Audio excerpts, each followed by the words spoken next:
changing our focus a bit tonight to address the letter that was in the papers this week that has a lot of questions that appear to be based on lack of knowledge. In any event, I think it needs to be addressed. That sounds good. I'll give you the 2-second tour then. We're at about 300 right now. Oh, so they picked up again the last couple of It's weeks. starting to, yeah, next week's actually picked up. I think most of the days we have at least 3 each day. So, Oh, good. yeah. I do have a couple issues. I don't know when you want to. You want to just do them now? It's up to you guys. Sure. So, one, we talked about it actually before. It's the disconnect. And so I'm getting more and more. I've got a couple that are really chomping at the bit wanting an answer, and I don't really want to give them a straight answer. My answer would be, so I guess basically they're saying they no longer want to pay water and sewer, so they want it disconnected. So to me, there's a couple of ways we do that. We can shut it off at the curb stop, but if this is never going to be hooked up again, Just take it out. well, and we've talked about that, it shouldn't be at the expense of the water users. And in reality, you can shut it off at the curb stop, but if that thing sits there for 5-10 years, and now I spring a leak between our section, we're gonna, years to come, the guys are gonna be like, oh geez, where's that water coming from? And then come to find out, it's no longer servicing a property. Yeah. So if it's never gonna be serviced, it really should be disconnected at the main. Theoretically, when somebody hooks up a new service to a property, they pay for us hooking to the main to that curb stop. Then we own it. So I guess my question is, we can shut it off at the curb stop, pull the box, but we're still gonna have a problem where who's gonna pay the expense? And in most cases, it's in the pavement, Yeah. disconnected. So there's a day project and expense to the water users for us doing the work to disconnect somebody's service that they're saying they're never gonna use again. What does it take?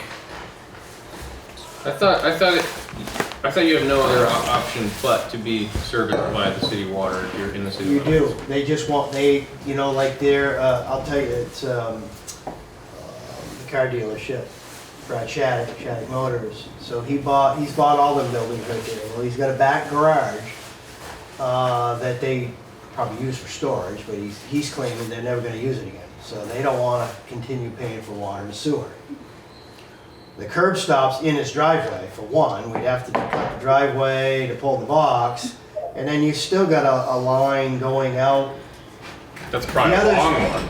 Yeah, quite long, almost on the other side of East Main Street. That's still always gonna be sitting there connected. We just ran into one, we've been dealing with on Mount Vernon.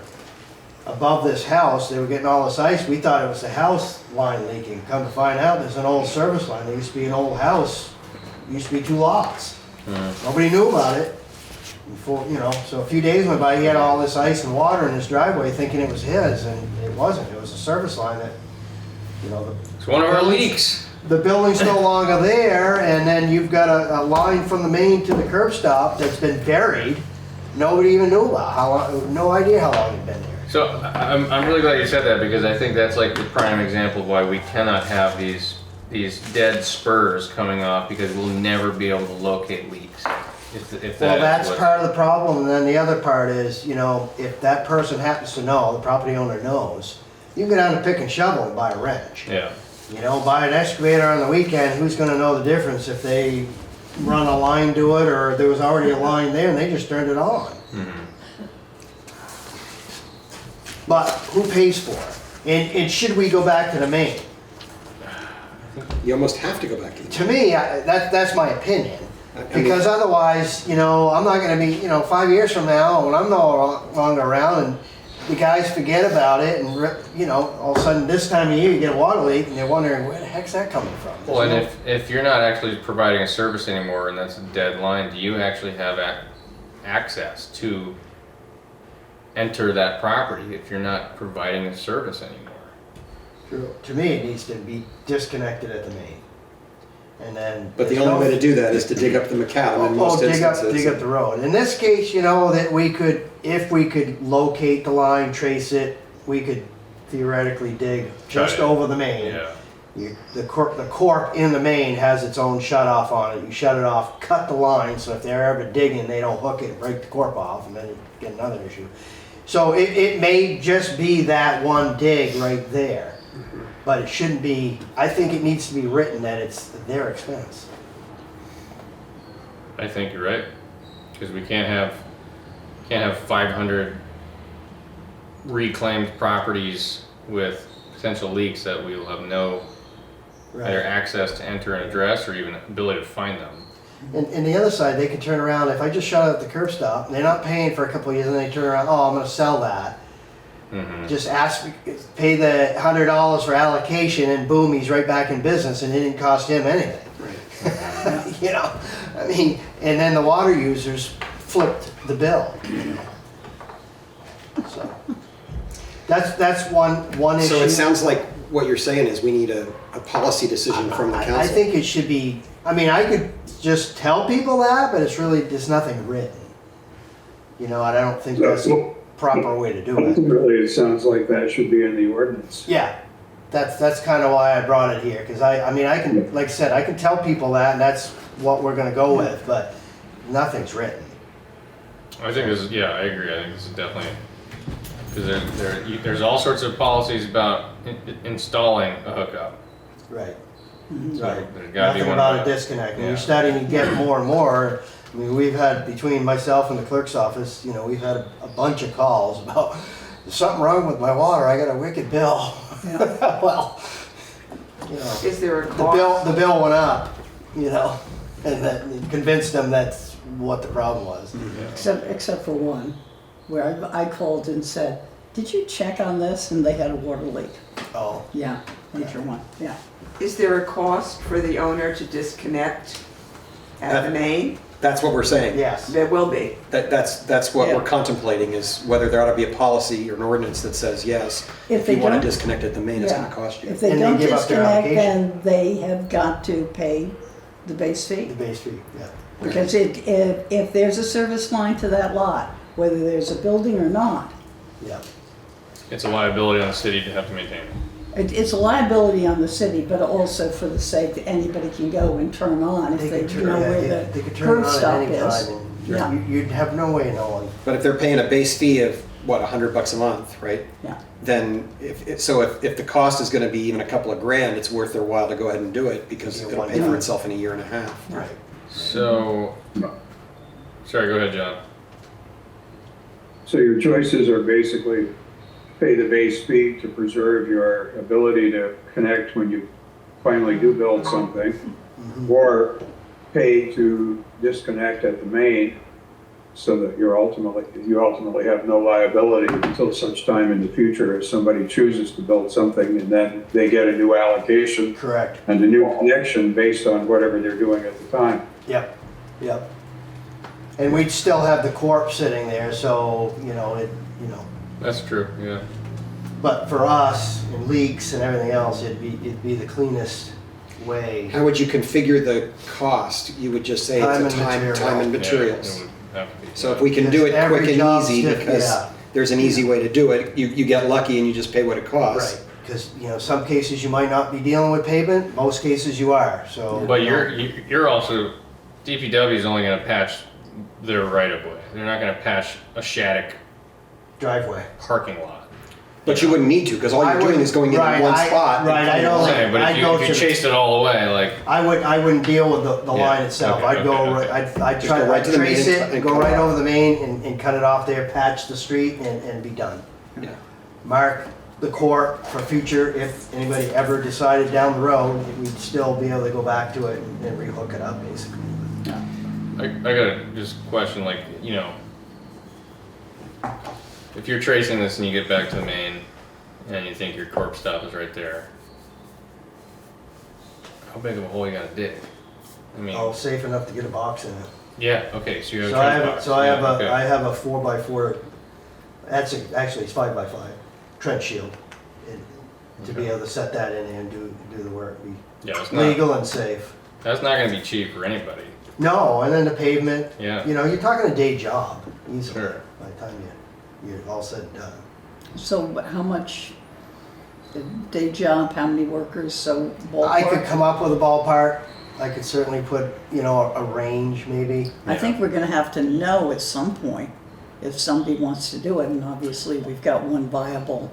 Yeah, we're Well, gonna be able to say to them, Yeah. it could range anywhere from this to I've got this. 2 or 3. I've got Pool and Grains, the old Newport rental building. I've got 2 the church own, and I've got Brad Chaddick. So I've Yeah. really got 3 right now that are all not wanting to pay. Yeah, So here's your option. yeah. So, John, in terms of the timing on this, it sounds like Tom's saying if we can make this decision sooner rather than later, we'd be good. Is this just something we add to your temporary kind of stopgap ordinance to buy us some time?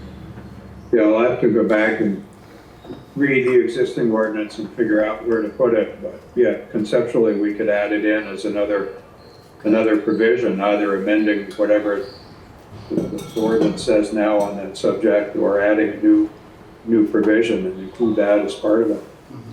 So But sure, it could be part of the stopgap. isn't a lot of this isn't a lot of the connection requirements in the zoning documentation, zoning, like the planning commission zoning regulations? So wouldn't this also no. have to be there? Not really. The zoning really doesn't address the nitty-gritty of connections at all. The currently we have the water ordinance, we have the sewer ordinance, and then we have the public works specifications document, which is a pretty lengthy document that the council approved some years ago.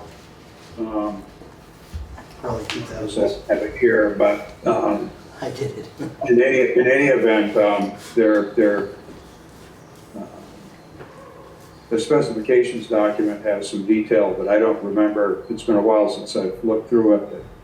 Okay, but I guess Says anything, ultimately, if we put it in the ordinance, then it would be in the proper place and it wouldn't need to be duplicated anywhere else. Correct. right, and part of what I'm looking at in terms of the big picture in dealing with the water ordinance and the sewer ordinance is pulling all of the application, connection material out and creating a separate document, because each ordinance has a procedure and applications and whatnot, and it would simplify things considerably if there were one ordinance, one procedure, one page, fill in the blank, check the box form that covers both water and sewer, rather than having duplicative processes, Okay, duplicative fee schedules. But that's down the road. What I've prepared now is intended just to deal with some of the most pressing interim issues that have come up.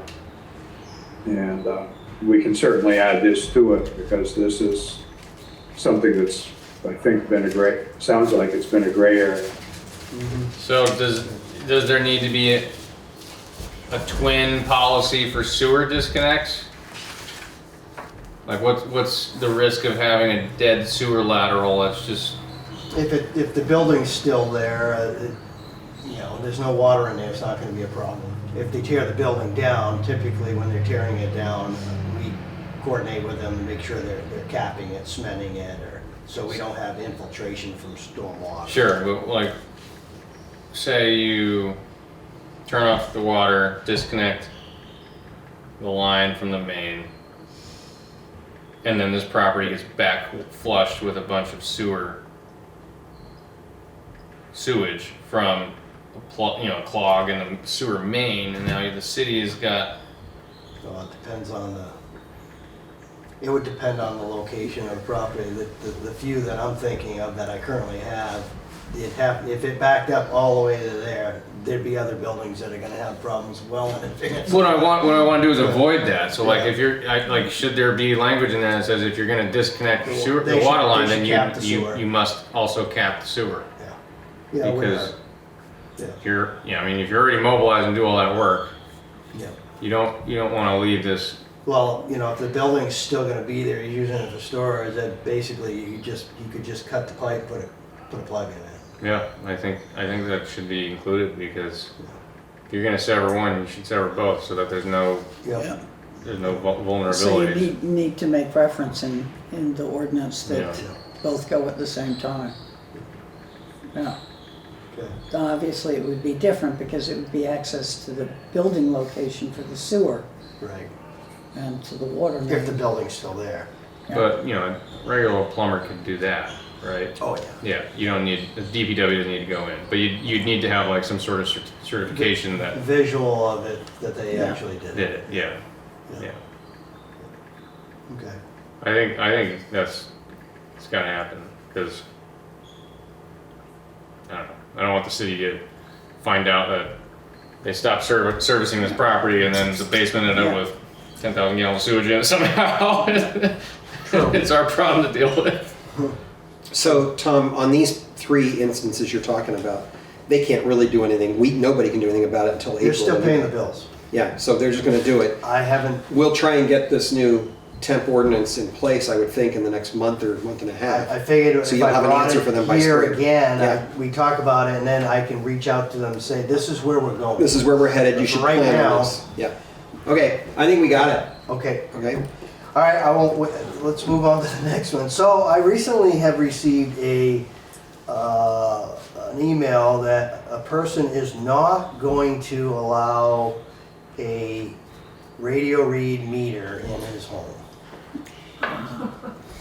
So I've done some homework. I have literature from our water meter guys, and I also reached out to Vermont Electric.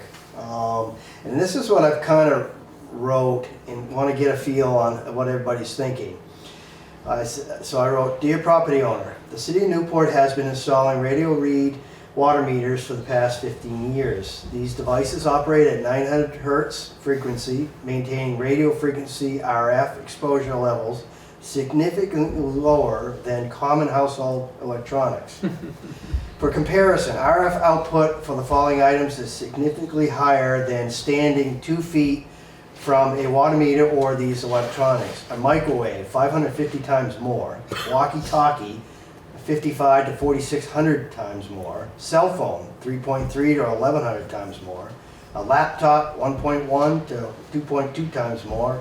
And a Wi-Fi router, 1.1 to 2.2 times more. I'm just moving myself away from my laptop. To the router. So additionally, the Vermont Electric Co-op is currently upgrading its infrastructure to include radio frequency smart meters, which also operate within the 900 megahertz range. They're currently starting that process.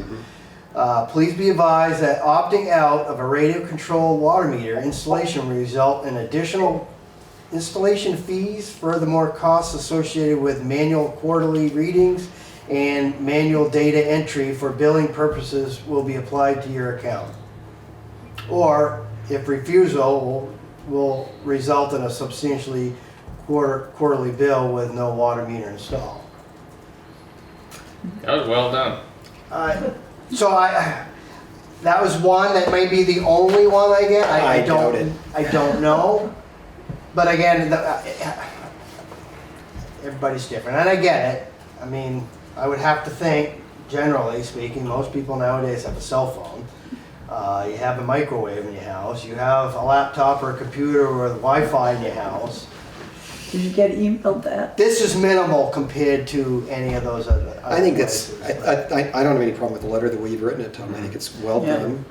And we'll, if they still say no, then we'll have to have a conversation about what those charges are. See, I've got to check with Jason. We used to, have touchpads. This is when I spoke with Thai Sales, the salesman, he got me the information on their units. They've had a few, and they had to turn around, back to an older style, Yeah. where now you got to run a wire out of the house through the wall to a touchpad, so we have access to it. But that's Oh, going so to you can add. still do it from outside? They can do it from outside. That still adds, I don't know if we still have a remote reader, which is another situation. So there's gonna be an added expense in time. So now we're doing manual, they're doing manual. So we need to come up with a cost. If the person is concerned with the radio waves, which is what you would assume, having it run through the wall to a touchpad is, Not that different. yeah. Where's the So, silver I'll foil just say, around the whole thing? You There's know? not a lot of rationality in this, and I suspect if this person's a committed person, nothing we say is going to convince them on a rational basis. I happen to have some experience with this because when I was at the conference center, I had 25 residents on campus. The electric company wanted to install the smart meters, and we battled for a year and a half with the people who lived on campus, trying to convince about half of them that this was not going to be, detrimental to their long-term mental health. So, and I tried everything I could think of, though frankly I wish you'd have been there to write my memo, because yours is better than anything I wrote. Well, if you think about radio waves from that sort of thing, just walking down Main Street probably exposes you to more Wi-Fi exposure than one of these meters would in years. Yes, absolutely. Send it. So I wanted your approval to send him this, and we're not gonna know what the cost is gonna be if they refuse to it. That's gonna be something we'll come up with down the road. Yeah. Send it. All right, I've taken up enough time. Yeah. Thank you. No, that's really helpful. This is what we're here for, some interesting conundrums. Yeah. Okay. Go ahead, John. Oh, okay, so those are yours. Okay, so we were going to talk about that amendment tonight, but you all probably have seen the letter that was in the Chronicle this week and in the Newport paper today, which Just got in tonight. John, actually, a number of people at the table haven't seen it. I glanced at it quickly. It might be worthwhile to have you just read it to us. okay, it's kind of long, but anyway. We are writing to request clarity, accountability, and full transparency regarding recent decisions affecting Newport's water and sewer services, the associated billing structure, and the long-term financial obligations placed on residents. And the first section of it, I'll just paraphrase the next paragraph. Basically, the issue is using the term connection fee for the base rate. And I'm just going to segue from this letter and sidetrack to a conversation I had with Stacy about that. She mentioned that the bills for metered accounts used to say base rate, but that there were lots and lots of complaints. And somewhere in the course of one of our rate increases, the term base fee or base rate got changed to connection fee. And so the bill was changed accordingly. And she said lots of people in the last couple of weeks since the bills went out, have been asking, what's the connection fee? I've been connected for a while, but she also said that lots of people under the old system questioned what a base rate was. They didn't grasp the concept. The Vermont Electric, in the course of our conversation, she had a Vermont Electric bill in front of her, and they call it something like a customer fee and an energy fee. They have two on their bill, but neither of them are as simple as a base rate or a connection charge. In any event, that's the issue. And then getting into the specifics, I'll start reading again. Given this definition, meaning the connection fee definition, several issues require public explanation and correction. 1, water and sewer billing structure. Quarterly water and sewer bills should follow a transparent, usage-based model that aligns with standard utility practices. Specifically, base rate should reflect the agreed-upon average household threshold of 13,500 gallons. Any usage above that threshold should be billed at a clearly defined rate, similar to how electricity is billed. This approach ensures fairness, predictability, and consistency for all households. 2, financial responsibility and the recently approved bond. The City of Newport has already narrowly approved a bond intended to correct the city's prior mistake. Because taxpayers are now responsible for that bond, residents mustn't be effectively paying for the same service multiple times. At present, taxpayers contribute through property taxes, the newly approved bond, quarterly water and sewer billing.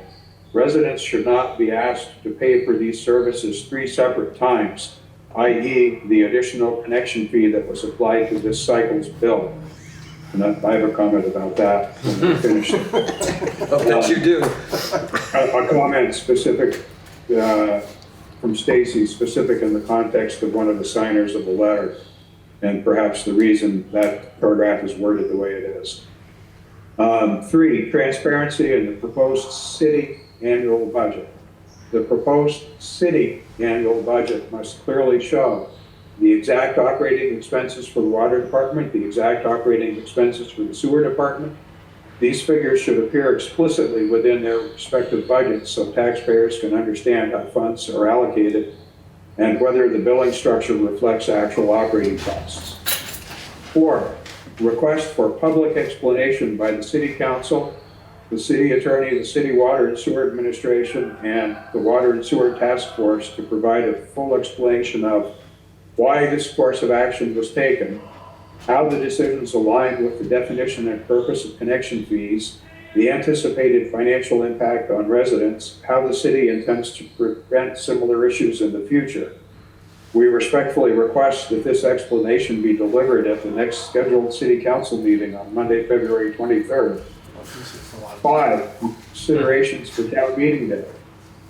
As residents prepare to review the proposed city budget ahead of town meeting day on March 3, 2026, they must have complete, accurate information regarding how water and sewer services are funded, how the bond affects long-term taxpayer obligations, whether the billing structure is fair and transparent, whether the budget accurately reflects operating expenses. Residents deserve full clarity before making their decision. Signed by 5 people. The one about the connection fee coming up in this cycle's billing, Stacy said that at least one of the people who signed this letter just got their meter in such a time frame that this bill that just came out is the first bill they've ever seen under the metered structure. And because they had the fixed rate bill previously, the fixed rate bill doesn't say connection fee. Okay. So that's perhaps part of the explanation for that point. But in looking at this, what baffles me is that anybody who looks at a city report going back decades will see a water budget, a sewer budget, and a general fund budget. And it's not like it's something new that we're creating for the first time. It's been there for hundreds of years. And then the paying 3 times is obviously absurd because the bond is included in the water and sewer billings and not the general fund. So the upshot of it is that I think this needs a response. I expect we'll be asked for one Monday night. And if we're going to get one in the newspaper, the letter to the editor deadline for the Chronicle is within the next day or 2. I think it's the end of the day tomorrow. So we obviously need some kind of a response here to get correct information before people and suggest that they look at the annual report whenever that comes out, which hopefully will be soon. It went to the publisher beginning of this week. I think it was either Monday or Tuesday. So I suspect it'll be another week before we see it. For what it's worth, I've looked at a bunch of these cities that I got comparable rate structures from, and they all either call it connection fee or access fee. And we changed to connection when we did the first rate increase as our task force. That was one of the things because Paul did not think that base was correct, and we've always had a problem with that because it wasn't true base. Yeah, and there's different terminology used in different places, but yeah, I mean generally speaking, the statutes or the charter calls them service rates, the water ordinance refers to base rates and use rates. The state statute in one section of the water law refers to rates, rents, and charges. In another place, it refers, you have two choices, either metered rates or what are called annual rents. And the proposed charter just says rates. And without trying to define it on the theory that the ordinance should be where the definitions take place. But in any event, and I've looked at some of the other communities, and yeah, I agree with Patrick.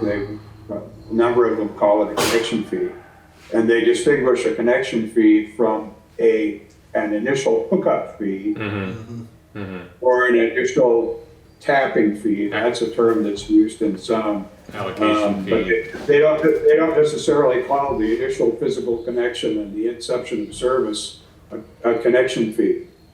They generally call it a hookup fee or a tapping fee or something that implies a more construction oriented. And the connection fee is the base rate, and it's semantics.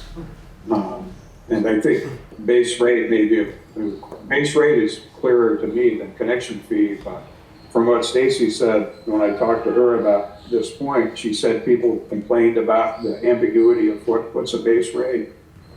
And they didn't understand that it was for essentially the overhead ability to be connected to the system.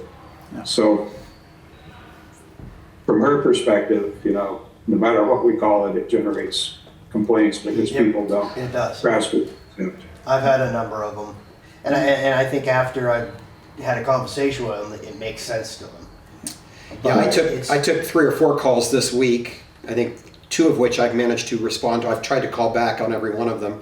And in both instances, I started out with somebody who was really angry. And by the time we were done, the person said, well, I'm not very happy about how high my bill is, but I understand it and I appreciate your time. Yeah. And, which is fair, right? Like I get that a 27 or whatever it was % increase on this last bill Right. is significant and not to be trifled with. But John, you just used the word connected, and maybe that would be a better way of describing it. Well, that's an interesting It's a question. rate, it is the connected fee. You are connected to the system. Except for the There is a fact- connection fee at the beginning and a connected The meter fee. is not listed in there, and everybody is connected, whether you have a meter or not, everybody is connected. Right. So you're paying. So that's I think the problem Uh-huh.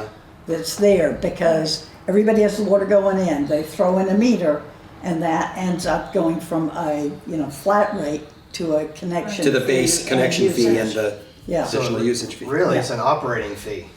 Yeah. It's what it costs to operate the system. It's technically And- supposed to be the fixed cost fee. Right. And Right. then the variable rate is the variable cost. So, I think it's an imperfect science. I think all we No can matter do what is you call define it, our they- terms, and if we keep changing it, somebody will always be semantics frustrated. is one of the most marvelous things in English. What's that, Pam? You're also missing the point. Well, electric utilities have the same issue because they charge a fee for the privilege of having an active meter, whether you draw a kilowatt or not. Right. And if you look at your Vermont electric bill, there are a couple of fixed fees on there, that, depending on whether you're residential or commercial, they vary. But one of them is called an energy fee. And I've forgotten what the other one, which is really their base fee for their own system, is, whether it's a connection or customer fee. But there's a couple of similar items. They're a smaller percentage of the total bill because they're obviously spreading that over tens of thousands of customers. But So, and- John, if I could just speak to kind of how we might go about responding to this. I do think it's appropriate to write a letter to the community that begins with a simple 1-paragraph explanation of why people saw a 27 or whatever it was % increase, Exactly. because that was in fact a shock to people's system, and then non-defensively answers the questions that have been asked in this particular letter, and we could send that to the Chronicle, tomorrow or Monday. I think the Chronicle actually will take these until noon on Monday. It will. And then and have that same item available to hand to people on Monday night during the council meeting, and if questions come up, we can respond to them based on that document. So I'm not the right person to write the specific answers to everybody's individual questions. I'm happy to write the kind of justification paragraph if that's helpful. Because I've been given that explanation a lot, which honestly, in my instance, ends with, in my judgment, the amount you're being asked to pay to have clean water delivered to your tap every day and have your waste taken away is totally reasonable, though I understand the shock to your system. And though John says he said it to a few people, I haven't yet said it to anybody, but not for nothing, you've been skating on a largely free ride for the last decade because of the way it was done. No way of knowing. I understand that, but now they do know, and part of the explanation is we weren't charging enough to pay our bills, and therefore we have to both pay the accumulated deficit and charge enough going forward. And I think with this last rate increase, we were very specific about what it was covering. Yes. There were set items that were there, and it was as a result of accumulated debt. That. And the bond payments are built in as well. Yeah. That's right. Yeah. For the water tower. They're not separate and apart from all of this. They're built into this. Right. And I went back and looked at the only annual report I have floating around for some reason other than last year's is the 2018 one, and I looked at that, and actual revenue that the city took in from Casella in either 2017 or 2018 was around $215,000, which subsidized the sewer pretty heavily. And I mean, regardless of one's feelings about the whole Casella issue in general, the fact of the matter is that when you lose $200,000+ in revenue, and you don't do anything to make that up, and the expenses are still there, it's going to catch up with you. And you project that out, and the loss of that money is really accounts for almost all of the sewer side of the deficits. And when you get right down to it, the lack of a rate increase to offset that, had that been addressed at the time, we obviously would be in much better shape than we are now. Absolutely. On talking about like different rates and terminology, what I've noticed is that some cities have allocation holding fees, where if you have requested an allocation and you sit on it, they charge you, I see either Heinsberg or Stowe, and they're charging you 15 cents per gallon per day for a holding fee. We kind of did away with that. There's still some on the books, like States Drive still has some, Dina Gray still has some. That years ago it ran with the land. Pretty much you gave it away and that was it. Then we changed that so that if you don't build, it comes back to us. Yeah. Okay. If you don't build, okay. Yeah, so there's a certain length of time, then you have to reapply. Okay. And there are all sorts of, the reapply costs you the same as the initial apply. Okay. So it's I know the cured. Derby Center Village system that we're now disconnected from, for years, they created a system because they had a lot of people sitting on allocation. And they amended and so they were running out of paper allocation. And so in order to solve their problem, they ended up amending their ordinance, I can't remember, 15, 20 years ago, to place time limits on allocation unless you paid quarterly for the privilege of preserving your allocation. And they ended up clawing back tens of thousands of gallons of allocation that had been made for unbuilt commercial projects along the Derby Road, primarily, because people chose not to pay the fees and to take their chances that down the road they could rebuy their allocation if they ever developed. Yeah. Okay. Thank you. How do we want to get this written?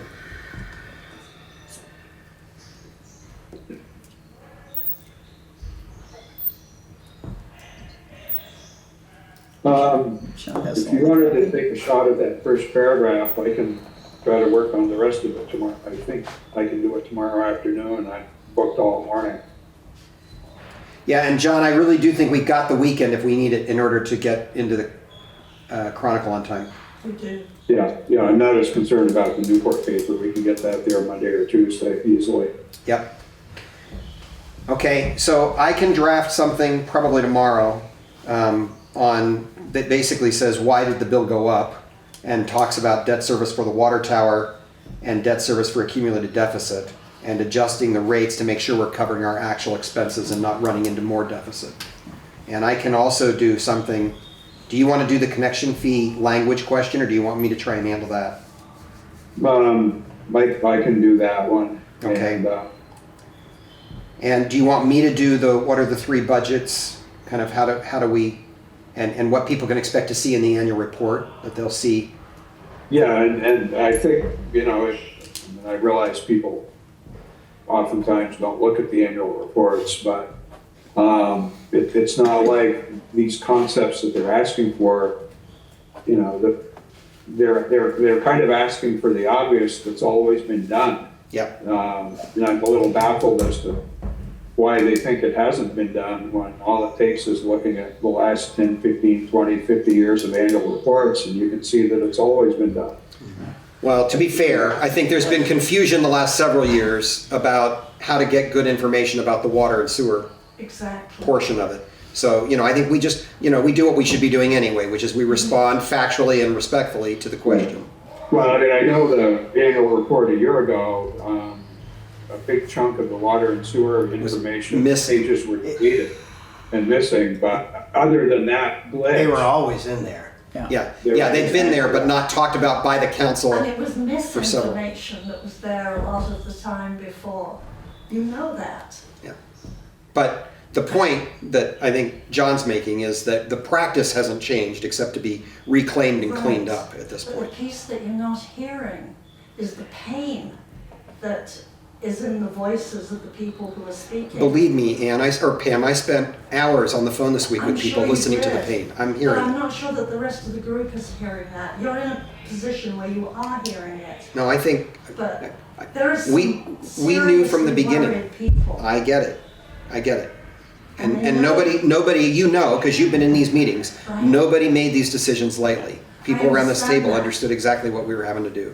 But when you know that the city budget is going up 10 or 11% and the school tax is going up, and then you see a water bill that you truly did not expect. I hear that, but please don't lecture us on it. We've been talking about it for months. This group and the finance team have been talking about this for months. It's not a surprise to us. To you, no. But to No, the I'm saying people out there, the pain that people are feeling is not a surprise to us. We understood from the beginning how hard this was going to be for It's people. a surprise to them. Okay, fair enough. Okay, so we've got a plan on how we're going to answer it. So John, I'll try and send you something. I think I've got time. I can try and work on this in the morning after my first meetings. Yeah, I'm booked in the morning, but I think I can, Good. So I can give you something to start with, and then you can massage it. yeah, and then work on the, other pieces of it.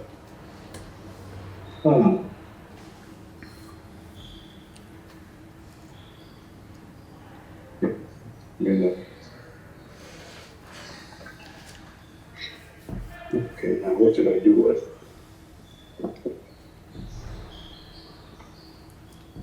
Okay, so the other questions that we had were, we're going to look at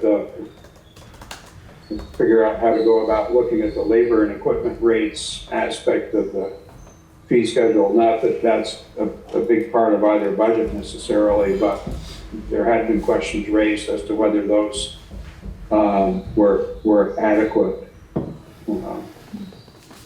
given what.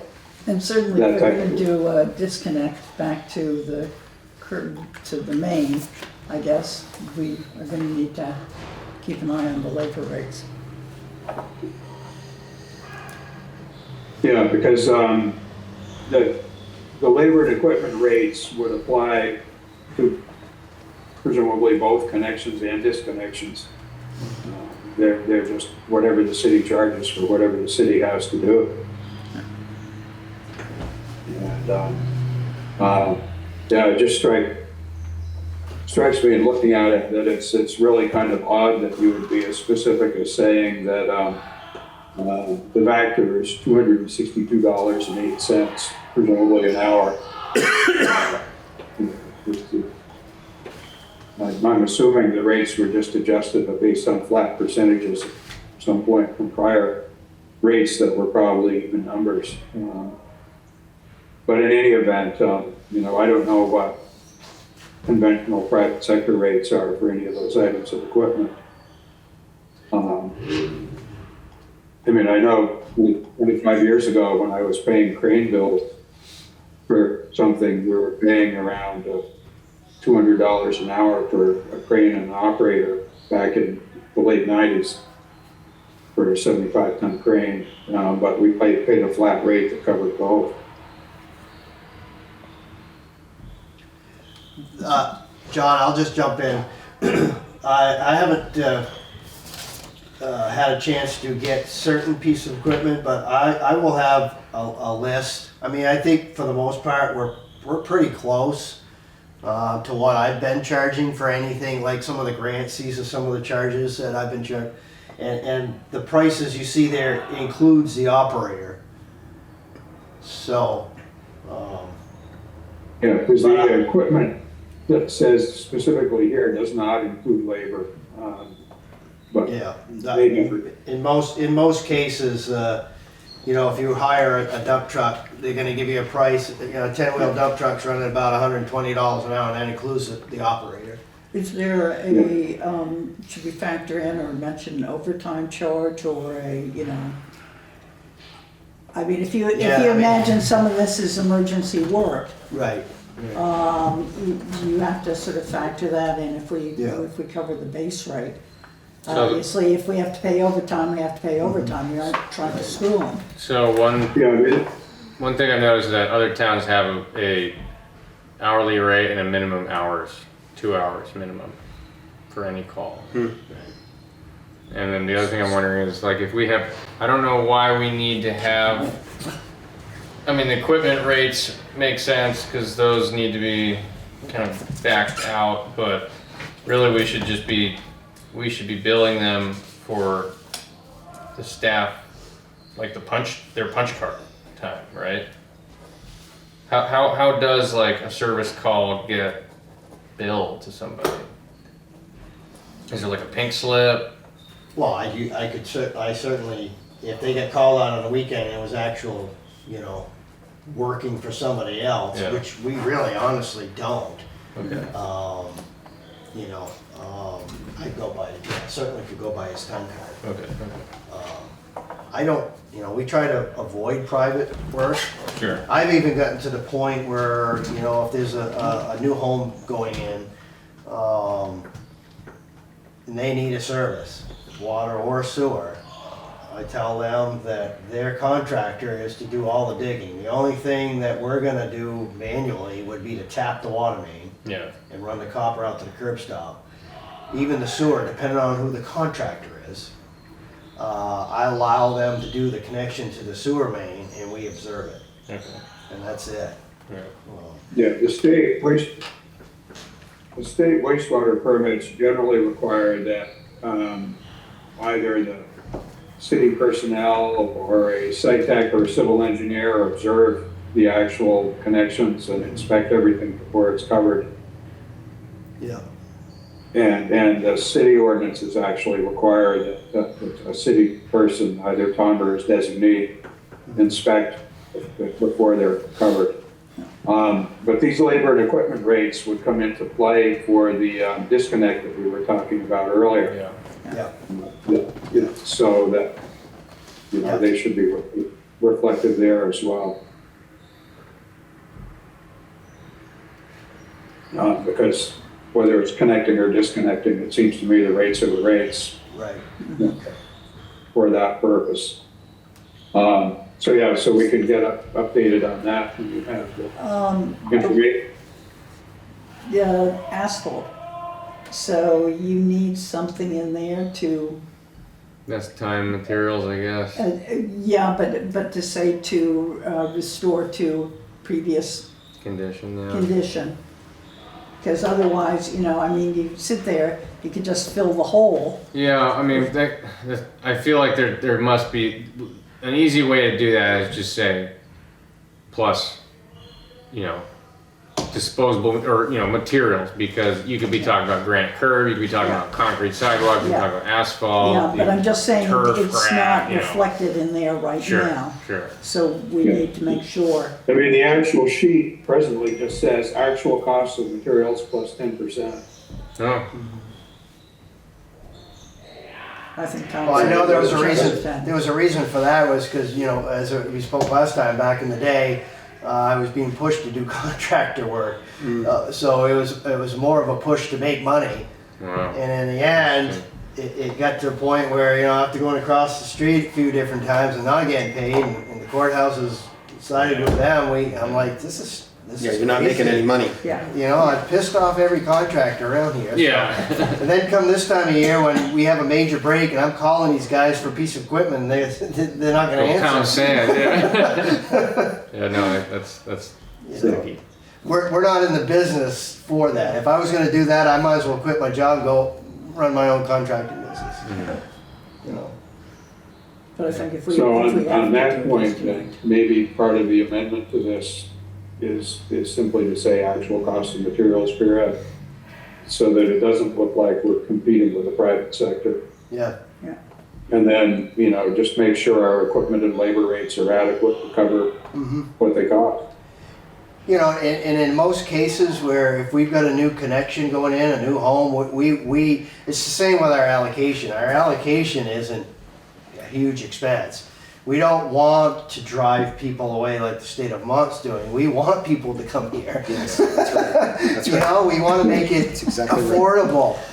And so same with whatever we're doing. It's going to be, time and material, and I'm not really marking up the material. We want taxable properties. Right.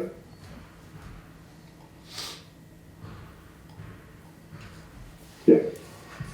Personally, I don't have a problem with the 10% because, if some of those materials involve, A lot of it's restocking too. restocking, So like that's what I mean. Like, 10%'s really nothing. Yeah. So and if I've got something in my stock room that we're reusing, but then to turn around and replace it. Someone's gotta go and order it. It's probably up 10-20% Yeah, too. yeah, So yeah. I'm typically, if I do something like that, I'm gonna call EJ Pre or and somebody. get the current price. Get the current Yeah. price, and that's what I'm gonna bill them for, Okay. yeah, absolutely.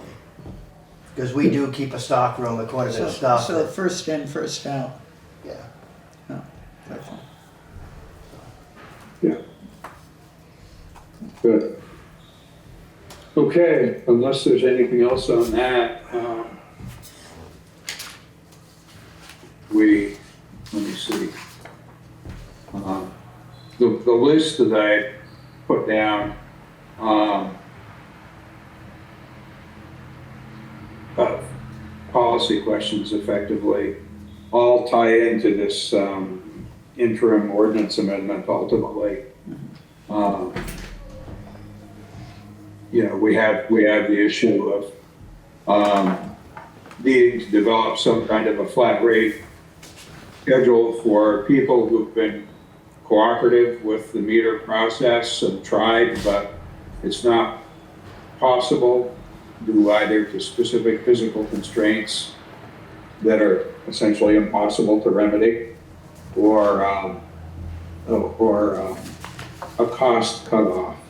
How much money are we going to expect people to spend modifying their property to be able to put a meter in? What's our cutoff point going to be at which we say, and this applies only to already existing places.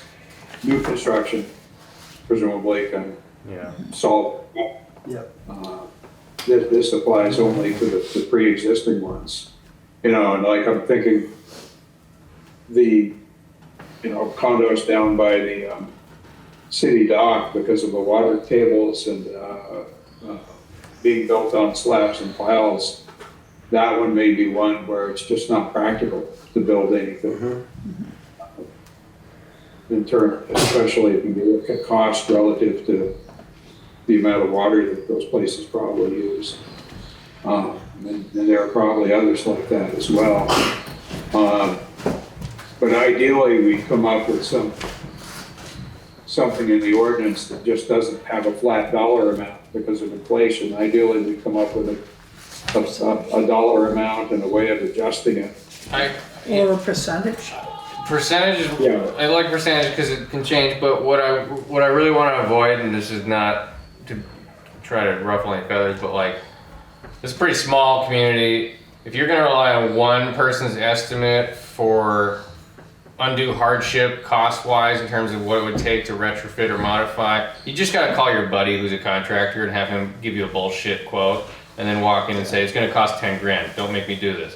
So like, are we gonna require 3 quotes? Are they gotta be 3 different contractors? Like there's nefarious opportunities there. So like, there's gotta be like a really clear, ironclad way of going about this, because otherwise it's just gonna be somebody's just trying to get out of it. And Well, that's really my question. That's exactly the policy issue that we need to figure out is what are we going to require as being sufficient? I think some are gonna be like no-brainers, but Yeah. some are gonna be dicey to say the least. You know, Yeah, and Well, I kind of wonder if we word it in a sense, and I'm hoping that number of those scenarios is 50 instead of 100 or so, but that the city still be involved with, say, a plumber or a builder, and we, you know, as a team of a few people, go to these places and make that assumption. determination. Terminate, whatever.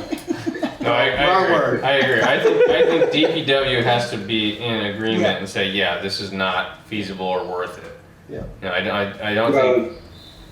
and what I was actually proposing in this interim amendment is that the council sitting as the water commissioners,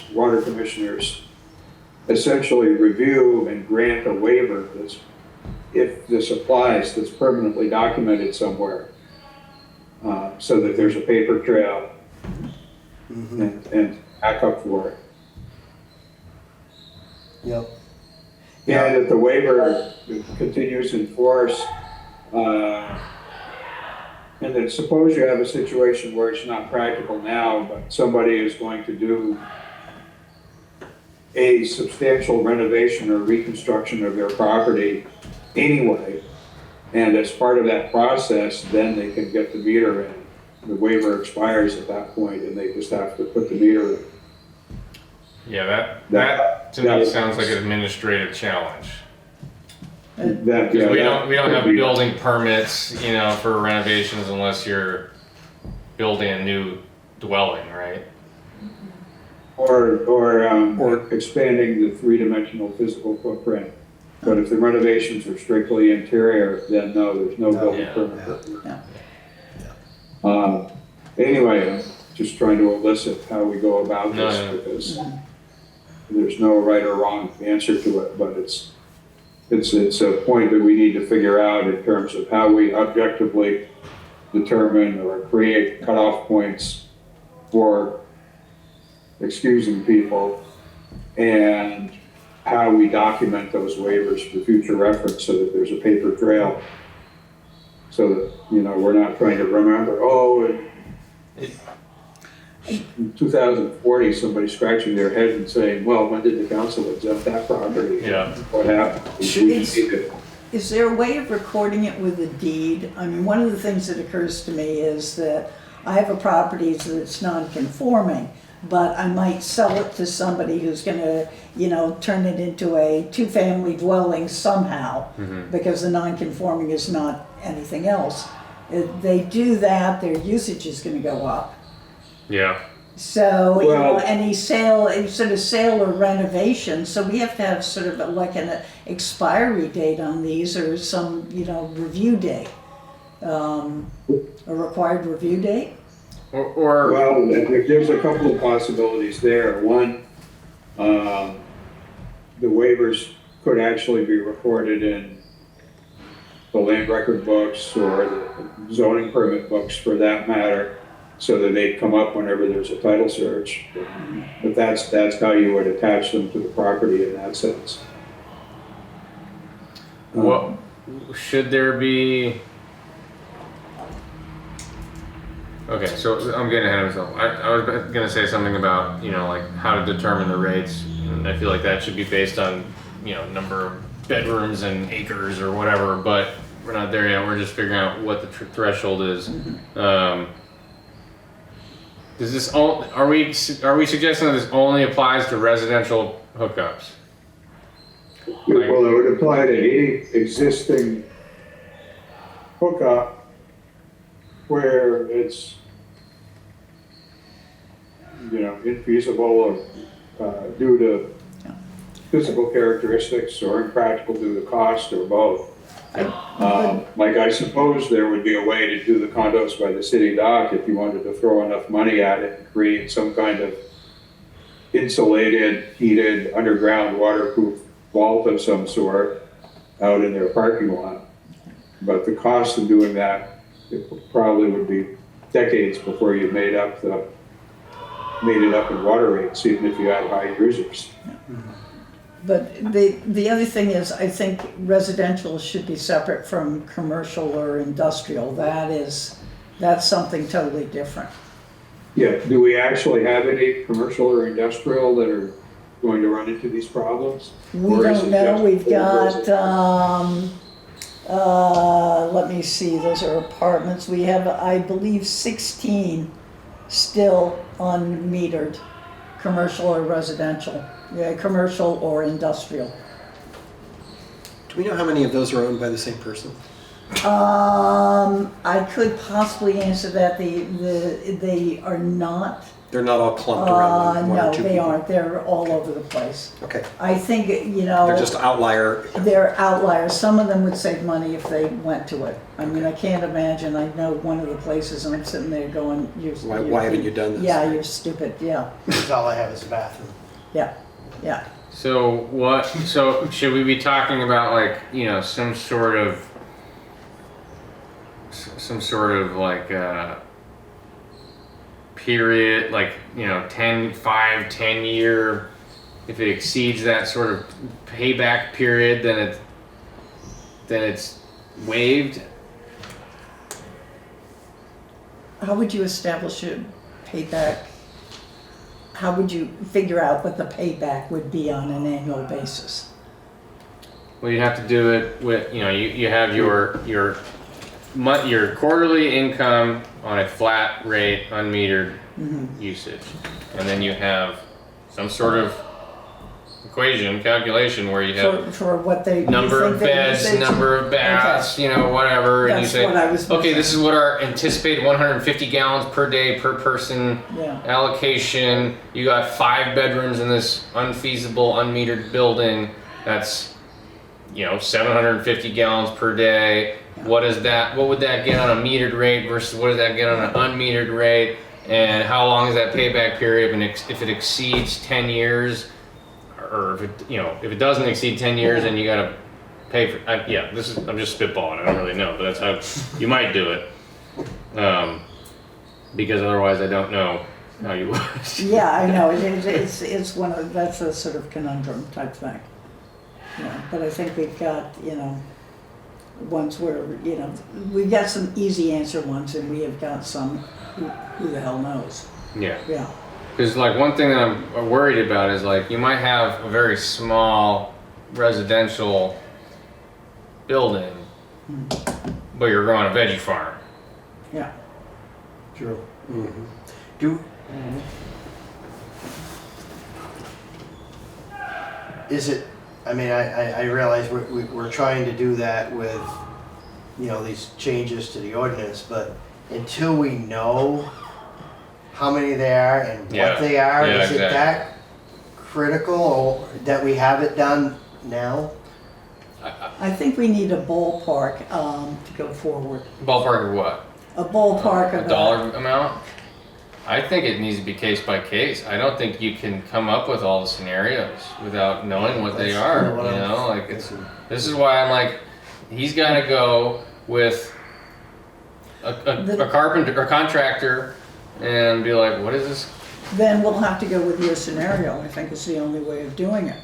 Basing it on the number of bedrooms of the property, the utilization of it. Obviously, if it's, you know, some of the apartments that we have are horrendous users of water, and some of them are. Yeah. I mean, I look at this and I got street addresses, and I've been known to sit there. I mean, when I saw, what was it? It was 420,000 gallons on a residential.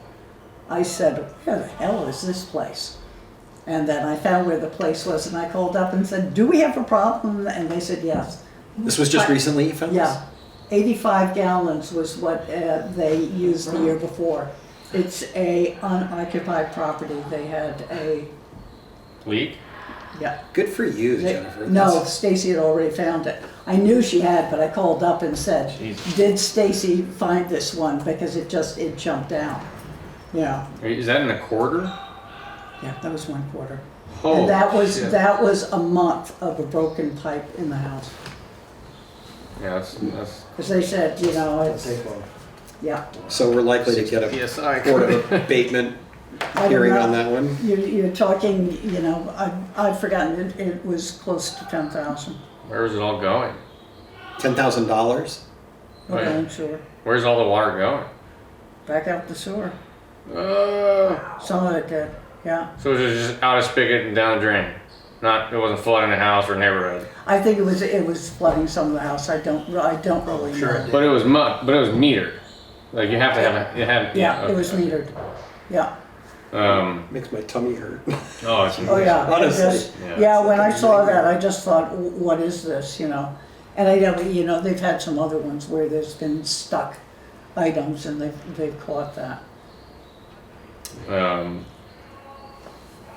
On another note, is there any likelihood that technology will change, let's say, in the next 10 years, and maybe you want the waiver to only last for a set period of time, and to re-examine the waivers that you've given? I'm at 10 years is a number I'm just making up, but that it might be that in 10 years, something that's incapable of being That's a good. metered now. That's a good question. Like, are there are there metering technologies that you Yeah. don't? Can we expect there might be meter technologies that you don't need as much space, or they don't? Yeah. It would be, I mean, that's. I mean, why there's got to be said, okay, ultrasonic it's meters that simple. you slap on the side of a pipe or something, right? Speaking of brainwaves. Well, I'm serious. Like, you know, like, is that something where the customers, like, if they can find, you know, if there's an approved product that is compatible with your readout systems that they could explore as an alternative, like, I don't think we should Yeah. exclude that. Yeah. I mean, obviously, if we know of probably 20 properties for sure right now. I think is a good estimate. I mean, I can think of it, we got at least 10, we gotta have more than that based on what the guys have found. You know, that's something to do, which is why I was saying, you know, your waiver should be reviewed after 10 years. I think, yeah, for new technology, I wasn't thinking of technology, I was thinking of changes. I just don't know who the hell's going to keep track of the 10 years. I think Not me. I think once you set it up, you can, because you've got all of these systems in NIMRIC and things like that. I mean, you can code it for a review process, it'll pop up on the bill. Okay. You know, this bill will be your, you know, waiver will be reviewed in such and such a time frame. Yeah. You know? Yeah. Yeah, I'm anticipating with us that some of the places that we didn't install initially, that we're gonna be going back to them even maybe a couple different times, to finally get to a point where, you know, we're gonna install it one way or the other. Yeah. So You know, I remember when we met with a contractor, when we were thinking about hiring it out, and he talked about a few ideas, you know, like a trailer. Yeah. You know, where do you put one in a trailer? You can't leave it outside, it's gonna freeze. Right. And they came up with a method of actually piping up over the water tanks in the trailer and putting the meter on top of it and having it loop back Oh, that's around and interesting. feeding back through, because usually your water comes in by the water tank in most trailers. So I'm kind of gathering, right now we're sending mainly 2 guys out doing the bulk of them.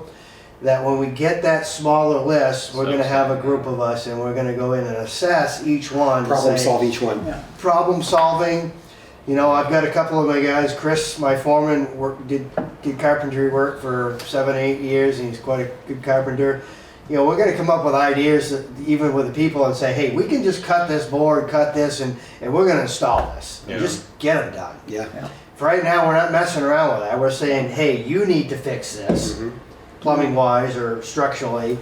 And they call us back, we either go back in to do it or not. We're gonna have that 50 or 100, we're gonna just go in and we're gonna just try to rack them out. You are gonna have a few that you Yeah. just can't, You can't. obviously, Yeah. and then we can come up with a scenario on how do we build those. And that's where I like hearing that first of all, and I think that's why I do think we have to keep it quite vague. Yeah. And for now, and you know, like, the resident is required to demonstrate to the board that it is infeasible, and the board, it could be like a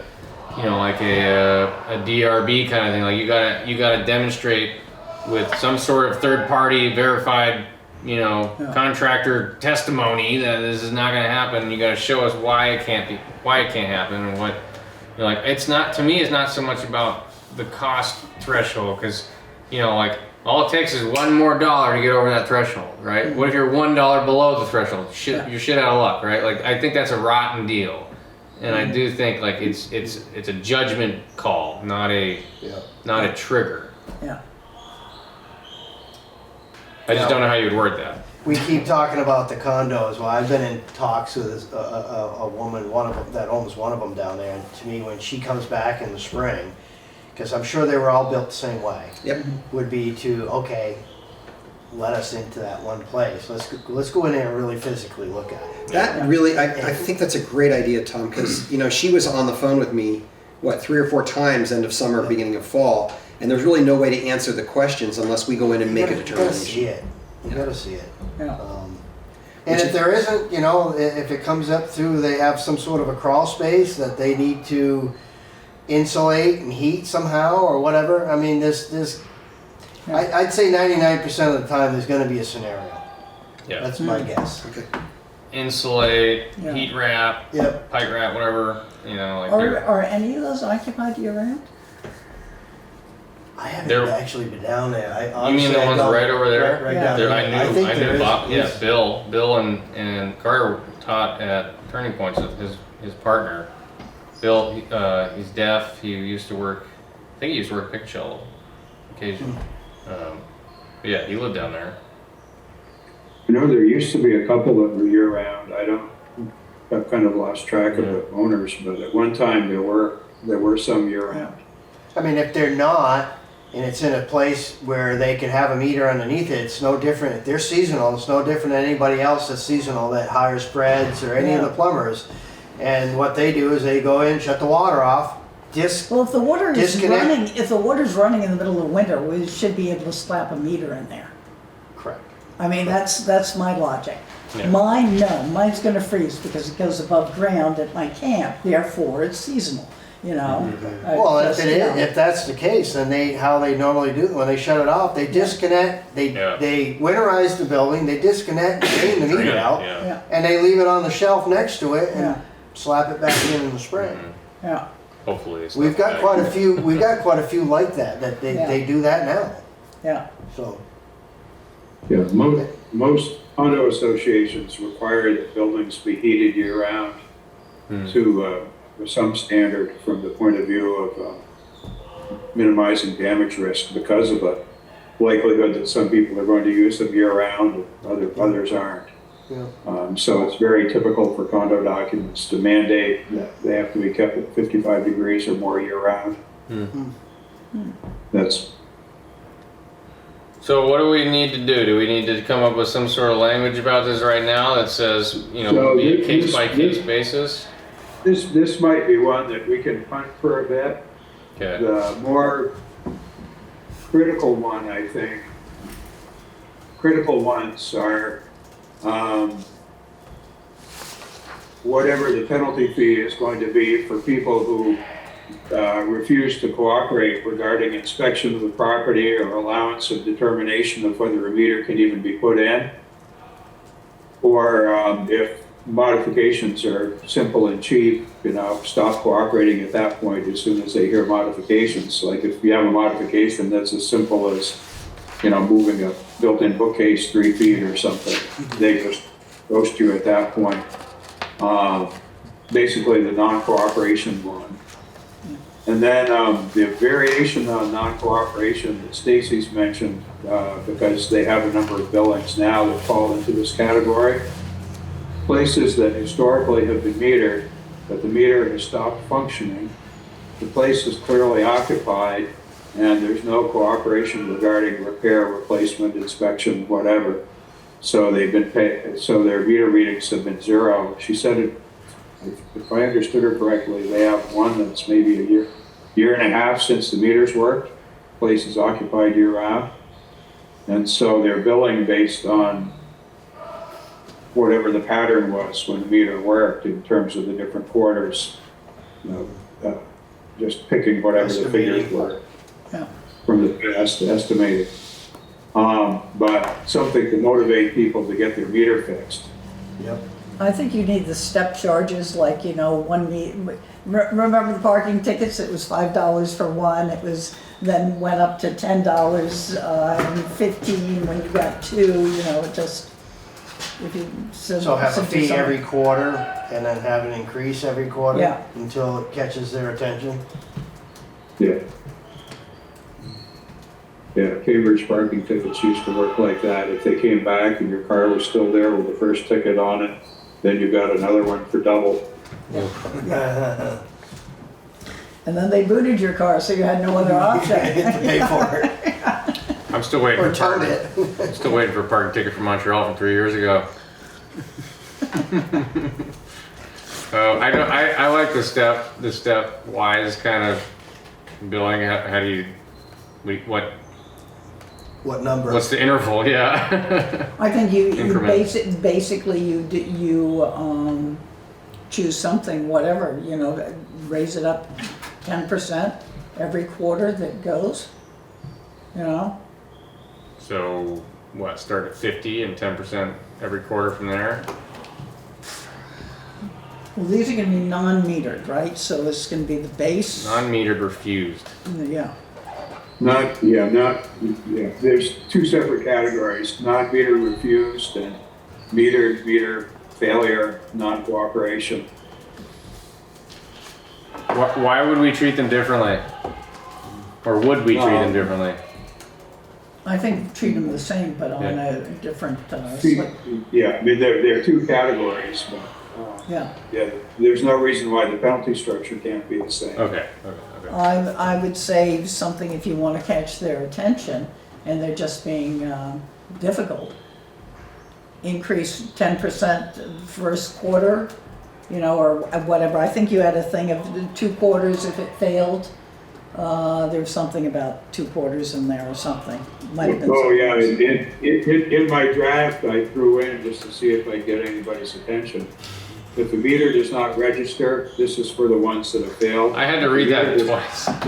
If the meter doesn't register and the customer fails to cooperate with the city's efforts to rectify the issue for 2 consecutive billing periods, then the customer shall pay a surcharge each quarter equal to 100% of the customer's highest quarterly bill during the 4 billing periods prior to the failure of the meter to register. Which might be the longest non-grammatically incorrect run-on sentence I've ever read. I mean, that is 5 lines long, Paul. Or John. Hey, haven't you read Faulkner? Well, anyway, it was intended to see if I get a reaction. the amount of. I'm sure we get a timeframes. reaction out of the person being billed. Yeah, I mean, the reason for the 2 billing periods simply is, if it happens to be a place where people are gone for the winter, Right. yeah, then, when you hit the 3rd billing period, by then, See you it. really know something's wrong. Yeah. Like, I'm a little just- disturbed by, as a citizen, by thinking that these very large fees for the purposes of getting a quote reaction are worth laughing at, in fact. This is serious stuff, and I certainly am very interested in what the appellate process or the appeal process would be like for our determining, or this group determining, that somebody is not in non-compliance, and then, having somebody be able to come in and dispute that. I didn't really non-comply, I didn't get the written notice, I didn't do this, this didn't happen, so that they have a route of disputing it, first of all. And then not making the fees so onerous that it's just upsetting. I mean, I don't find it laughable. I find it very upsetting that this would happen to a person who had some disability, had some real reason that they couldn't comply. So what is the appeal process here? That's a good question. Well, ultimately, all of these things come to the council as the Board of Water and Sewer Commissioners. That has to be factored into it.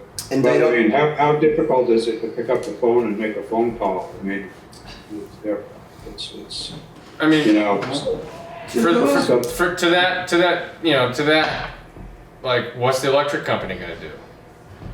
If you yeah, take, they're just gonna send you a disconnect notice and pull the plug. yeah.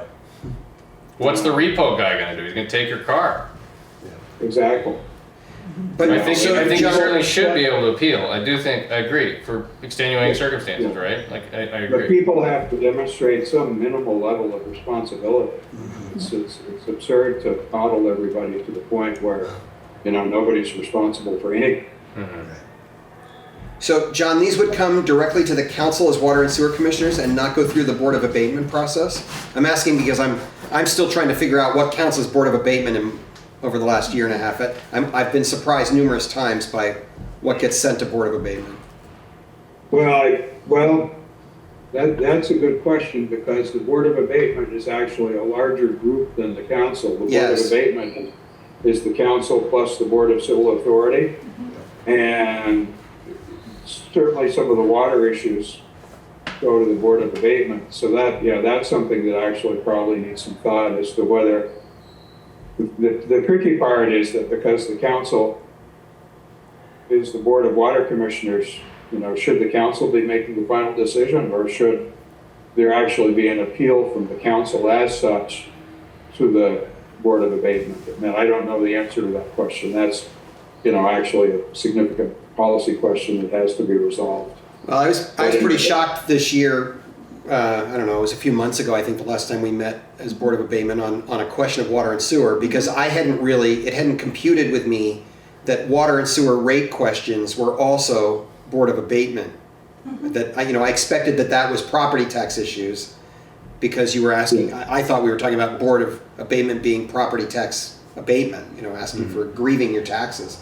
So effectively, right? So, but it's clearly the practice, and has been for a long time, that water and sewer gets appealed through that process. And, maybe the answer is we just clarify that that's the continued expectation.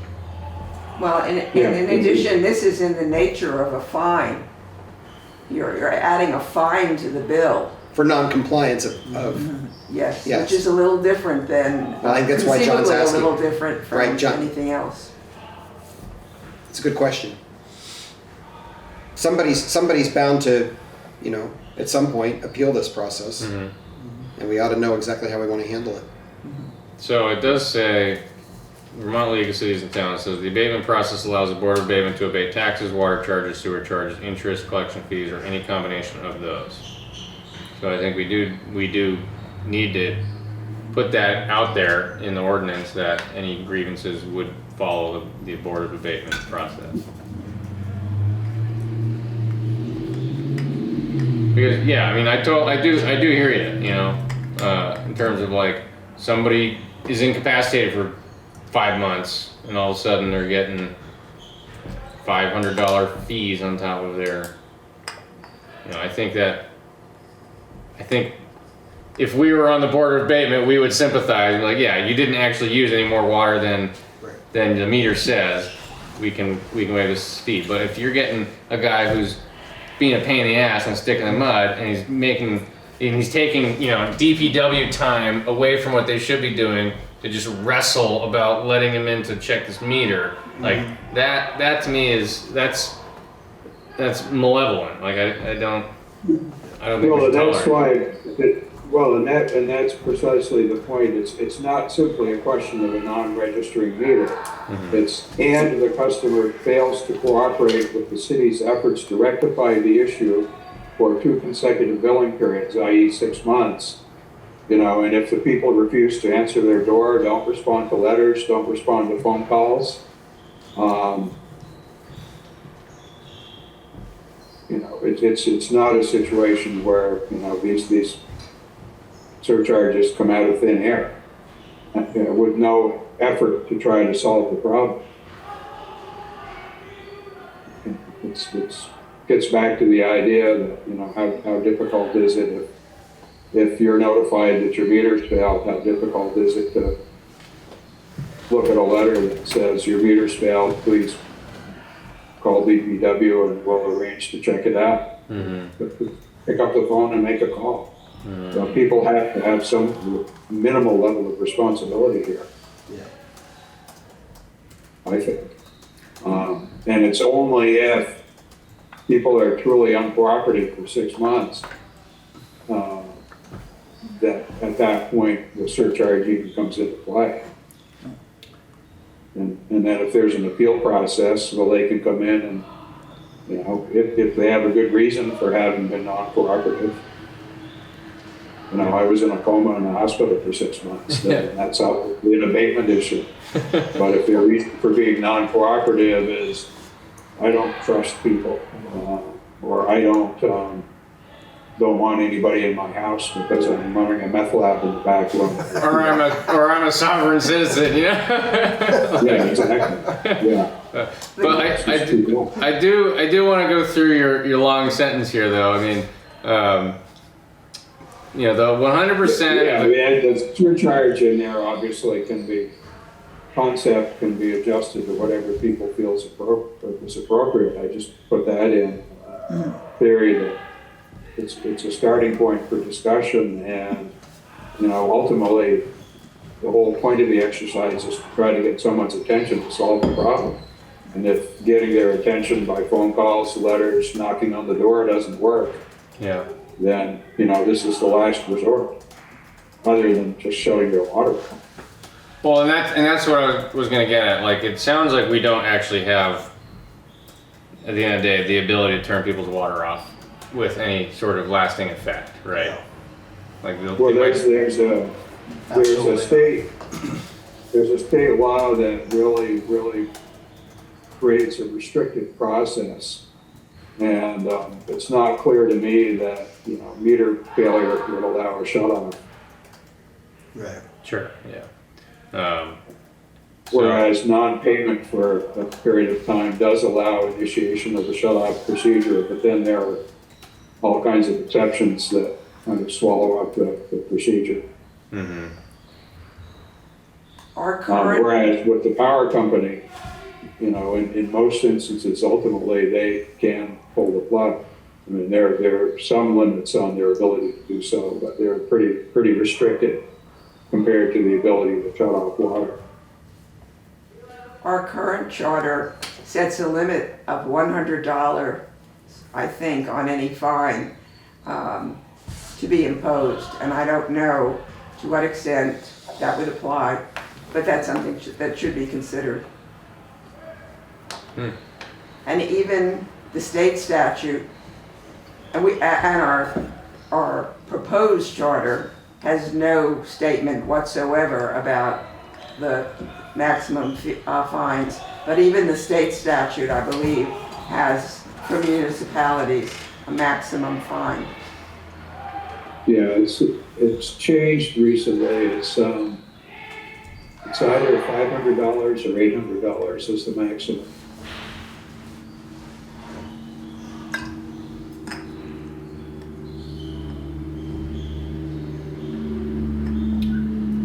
And the state statute actually talks about the ability to have the fine on a per diem basis, which would obviously be much higher than the concept of an amount equal to your highest quarterly bill in most instances.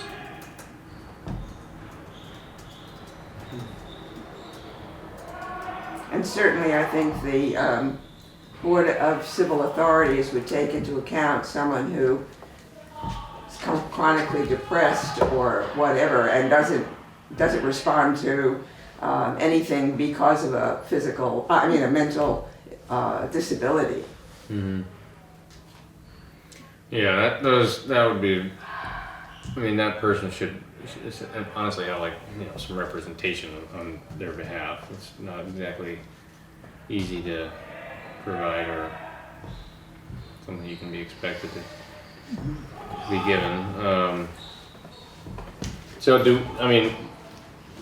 Ann makes a good point. Is there a limit in a charter or statute to? Because you don't call out a dollar figure here. It's just equal to the previous highest billing period. Do we want to just pick a lump sum dollar instead? And do a percentage. You would do a percentage? And just increase the percentage, which slapping that to begin with might be a little harsh, but doing a step up one, I don't know. I mean, an incorrigible person is an incorrigible. Mm-hmm. And, how are we going to collect it? How are we gonna track it? Yeah. Yeah, the point there is that the practical question there, I guess, is whether it's something that would have to be done manually or whether it's something that if you put the correct code in somewhere in the NEMRIC system, if they can actually flag those bills. I mean, I don't think it's going to be a real. I'm trying to remember. There are 4 or 5 in the city right now that are in this category, maybe more. Trying to remember what Stacy said. I didn't write it down, but there are several where this meter failure situation has gone on for a number of billing periods and hasn't been rectified. Another thought about anything that's in the nature of a fine is that if a person can prove that they're indigent, then they don't have to pay the fine aspects most of the time. And that's something that's allowed with respect to fines that have been imposed. And let's say you have a huge fine and they want to, you're in the court system now, and yet you can show that you have no ability to pay the fine, then nothing happens to you as a result. So all of those things need to be considered as factors, it seems, by the... Well, those are really all factors to be taken into account on appeal or at a hearing. But ultimately, how do you motivate the hardcore people to get a meter? Because the bigger issues of equity and billing and so on aren't going to be resolved until everybody's metered. And there needs to be a way to motivate people. Mm-hmm. And I haven't heard any suggestions for any other method of motivating people other than financial penalties. Because we're unlikely to be able to shut their water off. Well, that's the What- concern there is that we don't want to shut people's water off. If water is life, if that's what it means. So therefore, and we don't want to fine people or send them to prison or anything else if they're indigent and can't pay a fine. Well, we're So- not sending people to prison, give me a break. I didn't hear you. He said, I have no one is additional- threatening to send somebody to prison. And at this point, we've also had multiple conversations about we're not looking at trying to turn people's water off either. Yeah. What we're trying to do is figure out Motivate. how we get compliance Yeah. on a challenging situation. Well, maybe we talk to them. Well, this all assumes we've been talking to them, That's exactly everything right. that we're talking about tonight assumes that we've made multiple attempts and people have rebuffed those attempts. But that's been the foundation of the whole conversation. Exactly, this isn't coming out of left field as a complete surprise to anyone. This is the last desperate resort after everything else has failed. Ultimately, you need a way to motivate the difficult people. And I think we're all hoping that we won't have to We've already do this. determined that not all the people that could be in this category are difficult. They may have problems, but they are not, quote, difficult. And I think we're a small enough town, a lot of those are already known, and, I think there are multiple ways of approaching. And that this is just the last gasp for those people who are just being, cantankerous. And hopefully we don't ever have to utilize this. We spend hours crafting something that hopefully never will have to be Yeah. kicked to the curb to really be tested. But, how do you get people to respond? What else? Anything else we have to deal with? Are we through? Well, the other issue that needs to be addressed at some point is how to determine connection and base fees for ADUs.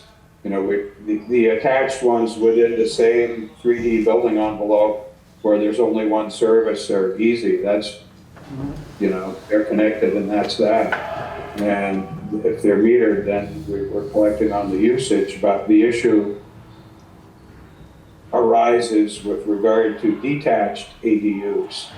And there are two possibilities there. One is that there's a new service line with a separate meter, for new construction.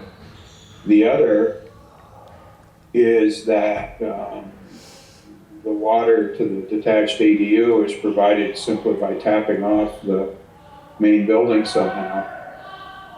And so that it's still coming through one meter and one service. Is there a reason we can't leave that up to the homeowner? I mean, some homeowners may say, this is my mother-in-law, there's no need for another meter here. And others might say, no, I want to actually rent this ADU and I'd like to meter it separately. I guess it would depend on, does it have two separate lines or is it fed through the house? That's what John's saying, it would come off the house. To me, if it's fed through the house, we're capturing the water. Yeah. Yeah.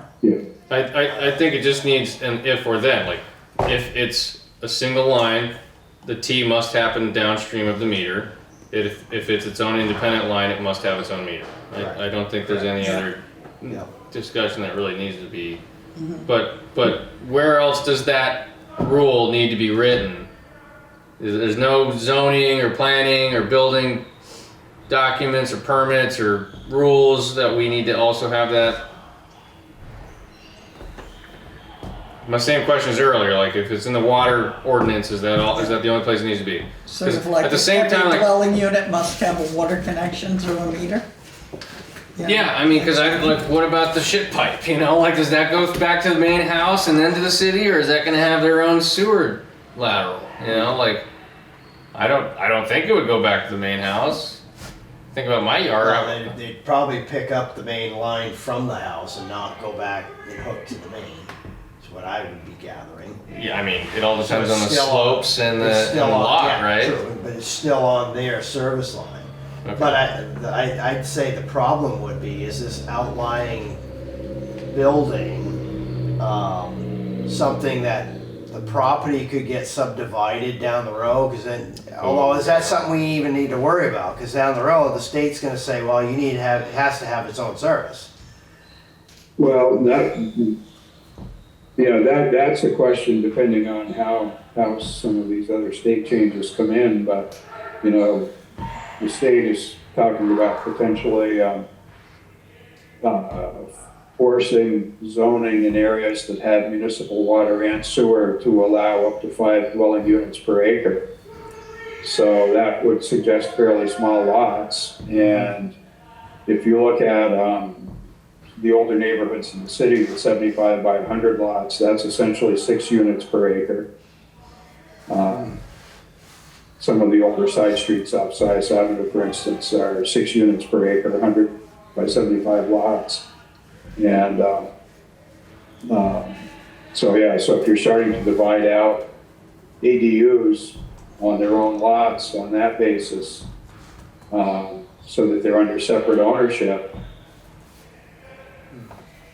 that raises some issues too. I mean, If there's the potential of subdividing down the road, should it be required to have separate connections up front? that's what I was thinking. Like, I don't think an ADU by definition can be subdivided. I mean, isn't that just a standalone dwelling? I mean, an accessory dwelling is an accessory to an existing domicile, right? How could you then subdivide that? It's a good question. What's Wouldn't the qualify as legal an ADU. distinction between an ADU and a separate building on your Separate property? building, yeah. Because we're encouraging both, right? We want, if somebody's got a large enough lot to add an actual separate house, marvelous, right? We would love to see that happen. And that's a situation where maybe the detached so-called ADUs, because they have the potential to be a separate house, if the lot's large enough, should simply be treated as a separate house, period. Yeah. That way it's covered for down the road. Because the more traditional ADU definition, as I've always understood it, is that it's attached to the main building, the classic mother-in-law apartment Right. Mm-hmm. Yeah. situation, or the au pair apartment, over the garage, or Yeah. whatever. That's the classic ADU. It's attached. So I think where you're going with that, John, and that's how I envisioned that too. I guess in the case where Patrick's saying, if the lot's big enough that they could subdivide and put an actual other home, smaller home, then in that case, I would say should have, and that property potentially could be subdivided down the road and sold, then they should have to put in their own service for that property, for that building. If it's just an addition to the house or a garage right next to the house with a mother-in-law apartment in it, then they could feed through the house and it's never gonna get subdivided. Right. Otherwise, in the state size, they're gonna say, oh, no, you can't do that, you need your own service. Yeah. Depends on whether it's additional or attached dwelling unit. I mean, it's what, Yeah. ADUs do not have to be attached. Yeah. They can be like a tiny home next door. No, Yeah. yeah. But Exactly. But it would have to be zoning wise, wouldn't it have to be X amount of feet away from the existing house? In order to be subdivide separate? it sometime. to Yeah. be subdivided, yeah. That's Right, That's what so that may be where the Right. zoning comes into play where Patrick's talking Yeah. about. I confess I've never those- thought about the distinction much before. So. Yeah. Are There's being something the reduced planning substantially commission should be looking at, not here. in the new bylaw. Yeah, And then, the state's a mandate essentially that you be able to have at least 5 units on an acre. Where you have municipal water and sewer effectively means that the setbacks automatically have to be reduced to accommodate that. But yes, there would need to be some kind of setbacks in most instances. Pam just pointed out that this is actually probably a conversation that begins with the planning commission and then comes to us depending on how they sort the question. Yeah, so we can, So, yeah, state law defines an ADU as a subordinate independent unit on the same lot as a single-family home, often requiring the owner to either live in the primary unit or the ADU. So I agree. I think planning commission can look at this in terms of the hookups. We can have some language penciled in that says it either has the water supply has to tee off downstream of the existing meter or have its own independent meter. That's at the discretion of the site planner or the homeowner if they want to rent it. yeah, and if they tee off downstream of the existing meter, then subdivision is not possible. Sure. Yeah. Without modifications. Yeah. Without modification, yeah, because otherwise it's going to create other issues. I have a suspicion that if it's ever once referred to as an ADU, that it's probably not going to be subdividable. Because there's very clear language around what you call an ADU. There's programs that will reimburse you for building an ADU. There's initiatives for ADU. I mean, so I think. That's today. Tomorrow. Mm-hmm. I had a call, well, actually Stacy prompted it, and we're gonna find some of these. The Bluffs is a perfect scenario where, since I've been here, there's there's multiple properties that were all owned, big properties that were all owned by one person, and then, as they get older, their kids came in and they built a camp on it, and now they've got 4 or 5 different camps on it. Well, one came up that they're trying to sell it and wondering if it had their own water shut off. Well, it's kind of the wrong time of the year for us to even try to figure that one out and go out and look. Right. So I think we've got ADUs, so to speak, already out there, and we're not really, honestly, not sure. Because basically the main home, they I know of a couple, they came out the backside of the foundation to run their water to the next camp and to the next camp. And so we're running into how are we going to meter those? Yeah. So if they don't ever get sold, well, we have one meter that captures other 2 or 3 camps, great. But if they ever want to subdivide them to sell them, now there's a problem. Well, and I think that's. I mean, if you're going for subdivision, you got to talk to the zoning administrator. The zoning administrator just needs to know that's one of the questions on the list. Like, what is your water hookup? What is your sewer hookup? Where's your meter? Yeah. Well,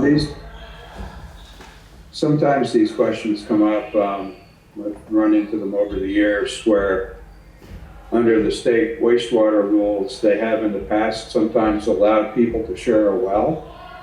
And what often happens in those situations is the water line runs from the well to house number 1, the pressure tank and all the well paraphernalia are in the basement of house number 1. Mm-hmm. And then there's the T where the service splits to serve house number 1 and the pipe runs back to house number 2.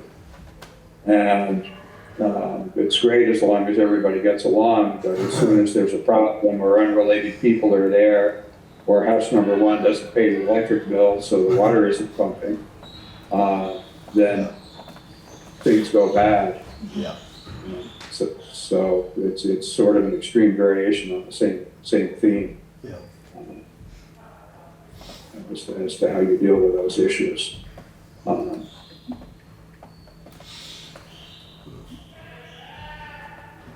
But yeah, I think there's definitely a zoning issue here too. So people don't object. I think I'll try to write something up on that point and send it over to the planning commission. Yep. Let them kick it around. Yep. Sounds good. Good. So this gives me some ideas in terms of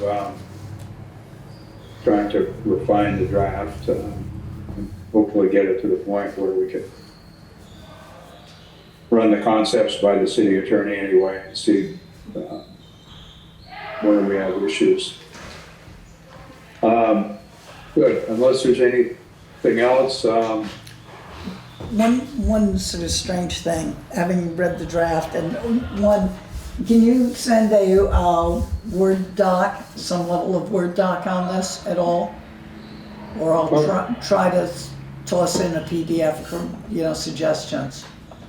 Yeah, I have it in Word perfect. I can just change the whole thing to Word and re-email it in Word. That's not a big deal. That would be great. I did find some of your spelling errors. I just got it, Jennifer. I'll send it to you. Okay. You can export a PDF as a Word doc. Oh, okay. Yes, you can do that too. I'll kick this over. I'm not sure whether my computer will or not. Data meters, data log analysis. Would that be able to tell if a meter's running fast or slow? I thought it only shows what goes through the meter. It would show a leak or... Because John put it in here for if your meter's running fast or slow. And it just seems from, and I spoke to Stacy about it. Well, because at our last meeting, the data log point came up in terms of the fast or slow meters, so I tried to incorporate. Yeah, but I don't think it shows the fast or slow meter, it's the use. That's, I think we got sidetracked on that. It will show excessive use. Yeah, I don't see how it would, I'd ask the question about how it would tell whether it's running fast or slow. I don't think it can. No. It can only show the believe so. use. Yeah. Okay, so, yeah, maybe we had two ideas. Yeah, we had two ideas, and that's the only thing, because I don't think it would be reliable.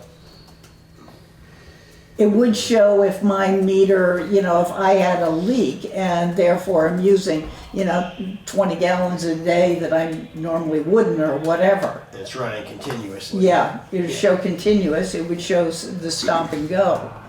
Yeah, But a variable of, percentage of, there's no way of knowing. Yeah.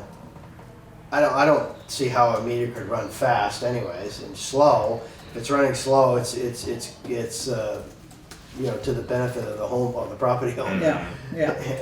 And there's no way of really knowing that either, unless you have a history of, hey, all of a sudden Yeah, you're getting a much lesser reading. In that case, then we pull the meter and yeah, put a new one in. We can test that. If it's just a regular smaller house meter, we Yeah. might as well just put a new meter in and yeah.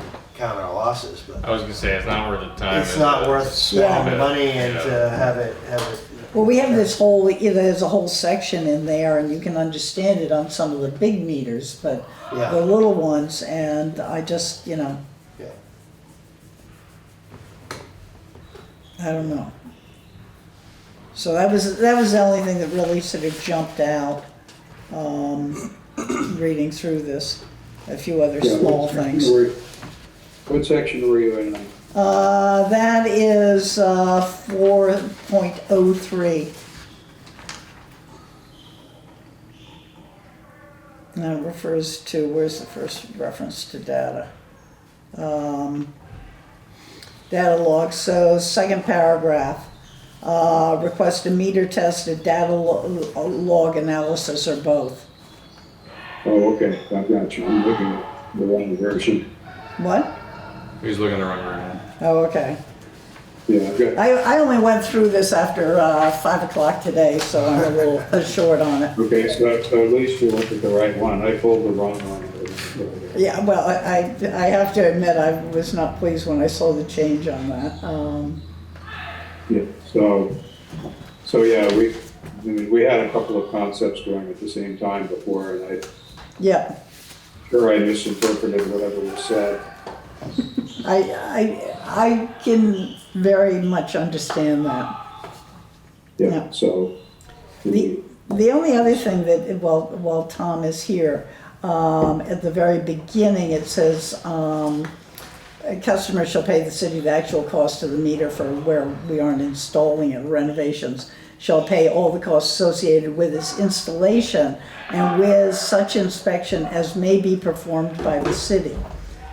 Do we perform inspections of all of the installed meters, or should we say require certification of correct installation? It's funny you say that because I had a meeting with my guys discussing that as far as you know, if Fred's are putting them in, you know, how are we getting, you know, I think when we're doing the installs, it's nice to go in, or even if we don't do an install, we go in there and keep harping on them about taking pictures so that we know. Yeah. And this way, it could be the same thing with Fred's or whoever the plumber is. He's installed it, take a picture, we put it into our system. You know, who's to say 5-10 years from now they have an issue with a meter in there, and we go in there and say, well, that's not the way we installed that, or you know, something's different in the house. Now we've got, you know, backup. You know, So we need to sort of strengthen up that thing. yeah. So Jason and I and Corey had a meeting last week to talk about kind of exactly that. Yeah. Have you know, all the plumbers, we know them all. Yeah. Send it on your phone. Just send us a picture.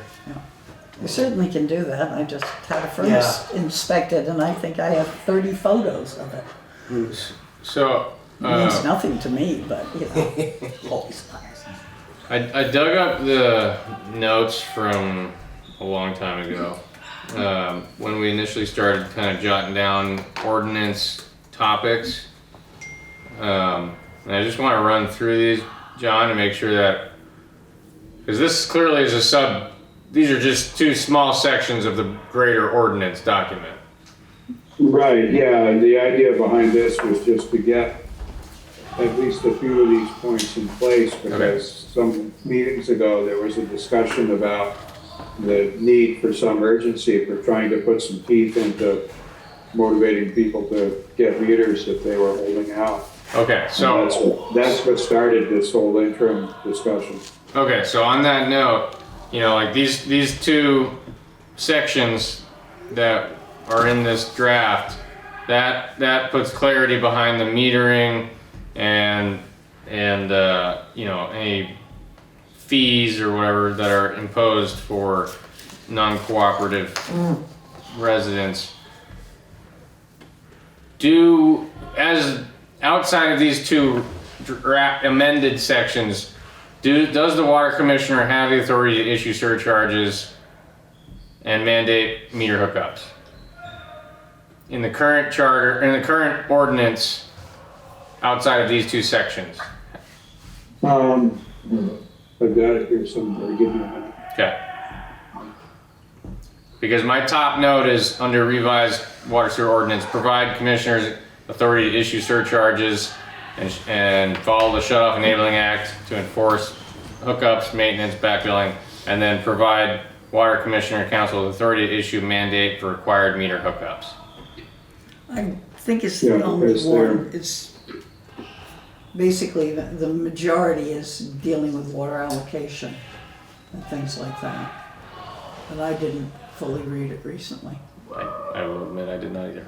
Yeah, the current one, which was adopted in 2012, says that all water will be sold by meter except as otherwise provided.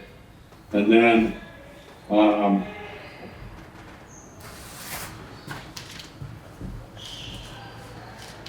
there's a section relating to non-metered properties, which creates a huge exception, which says there are currently single-family residences within the city that do not have water meters. The city shall not be required to furnish meters to these properties, you know, which undercuts the whole point of metering. If you're trying some handle on your system. Okay.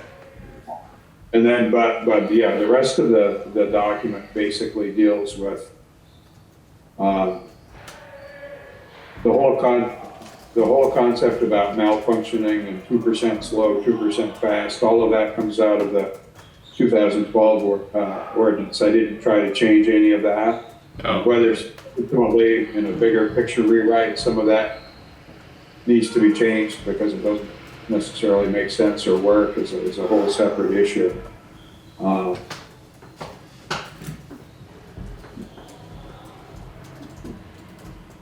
But that's basically what the existing one says. And then some time ago, the city decided to start 4 or 5 years ago, I think it was. The city started to push the meter idea more.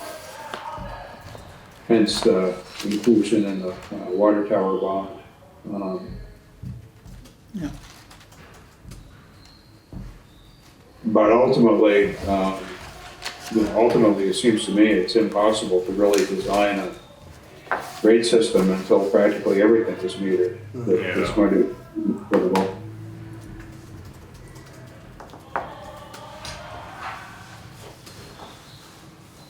Okay. Does anybody, I just dug up the draft version of the full water ordinance. Does anyone need me to send it to them? Word doc version? Of John's?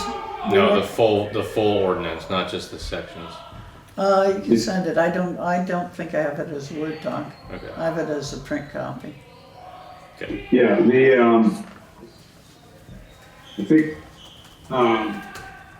Paul had started a comprehensive rewrite of the whole thing at one point, and had sent that around. And Yeah, I do have that. yeah, then I've started one too, but I haven't sent it to anyone. And probably the fundamental difference between mine and his is that I was planning to pull all of the allocation and connection procedure out of both water and sewer and create a separate unified procedure with a single unified check the box application instead of the two duplicative but not quite the same systems that we have now. Just to try to simplify that from the point of view of making it user friendly for applicants, easier to track. Can someone remind me? And probably also easier to tie into zoning as well. Can someone remind me? I can remember under, I believe, Mayor Manette, a rule was passed that said everybody in the city had to be metered, but I had a year on it. Does anybody remember what the year was? It's expired by now. It's beyond that? Yes, it is. Okay. I would almost 90% guarantee.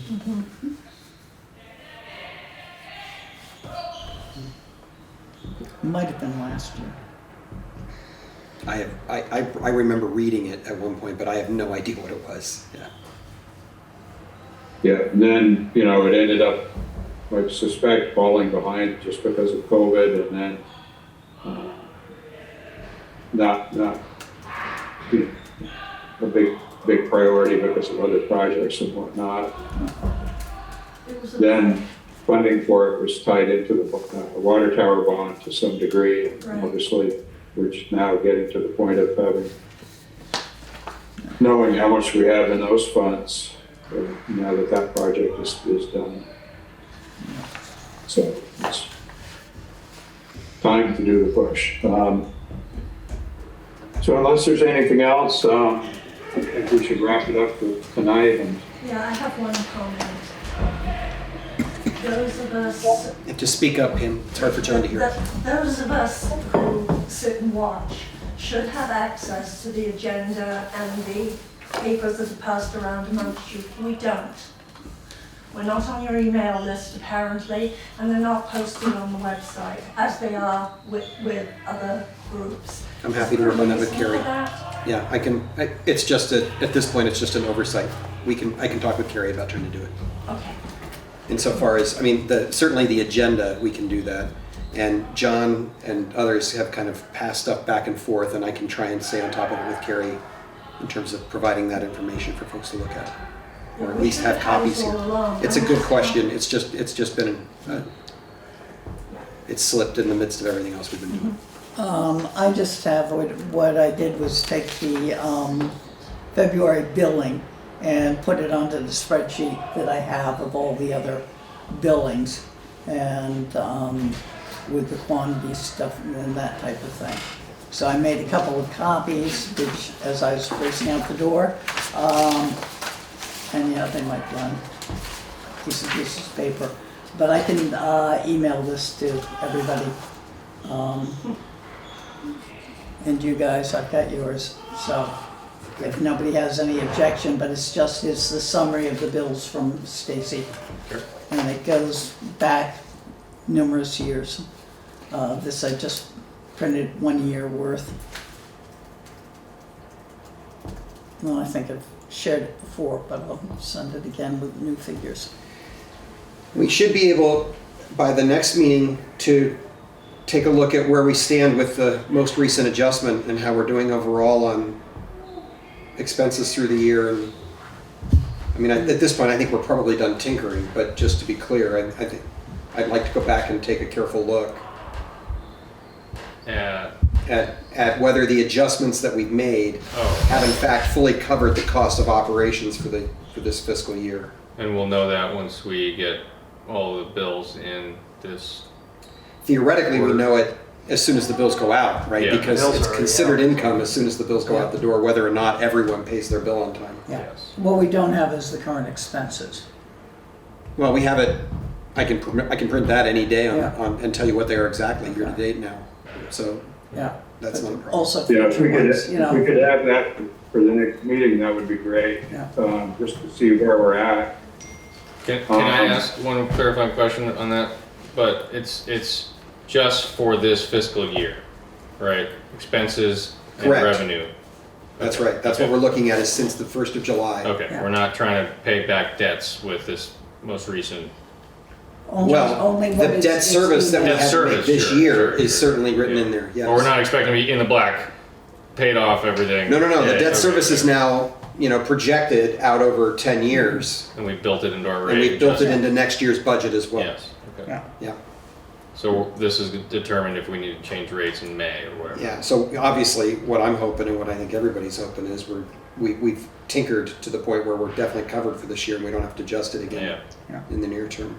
I'd like that. I was also surprised at my bill. I have an open mind, but I was doing the ordinances. I only used 5,000 gallons too, and I was like, damn, that's a lot. I have to admit, I could have looked at it, but I just ran these figures and didn't even bother to look to see what my use was. Yeah. Yes. So, So next meeting, 2 weeks from tonight, 6:30. That's Thursday, March 5th. Do you need anything from any of us between now and then, or are we just going to continue to chip away at your amendment drafts? Well, I'm gonna try to put together a revised version of the amendment draft. And, if anybody has any input in terms of anything we've talked about tonight, just shoot an email over. wait for my email for what I didn't bother to cover tonight that I saw. Some of it's minor.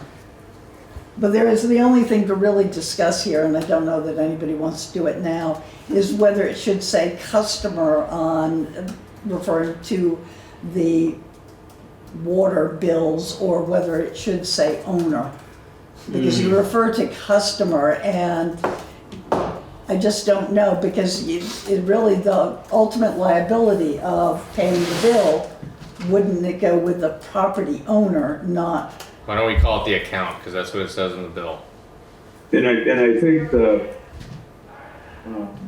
existing ordinance refers to customers. yeah. It refers to owners and customers. It has both terms. The existing ordinance has some inconsistency issues in that regard. Well, I think, I think. I think we need to clean it up and, whether they're employees or, representatives of the city. Those were some of the things that I think we need to hash when we get most of the boilerplate done. But those were some of the things that popped out at me. Yeah, I need to get back to that. One of the big things I did so far with the existing ordinance is that it had pages and pages of defined terms and defined abbreviations. Mm-hmm. So I did word search on every one of those terms, and it turned out that it was a definition that isn't used anywhere in the document. Really. Nice. And I eliminated, I don't know, a page and a half or more just by doing that, getting rid of it. And it's unclear to me why any of those things are even in there, because they're not used. And then there are some other inconsistencies, but I need to get back into that. Good. So 2 weeks from tonight, 6:30. Okay. Yep. Yep. Perfect. Thank you, everybody. Yeah. Thanks, John. Yeah.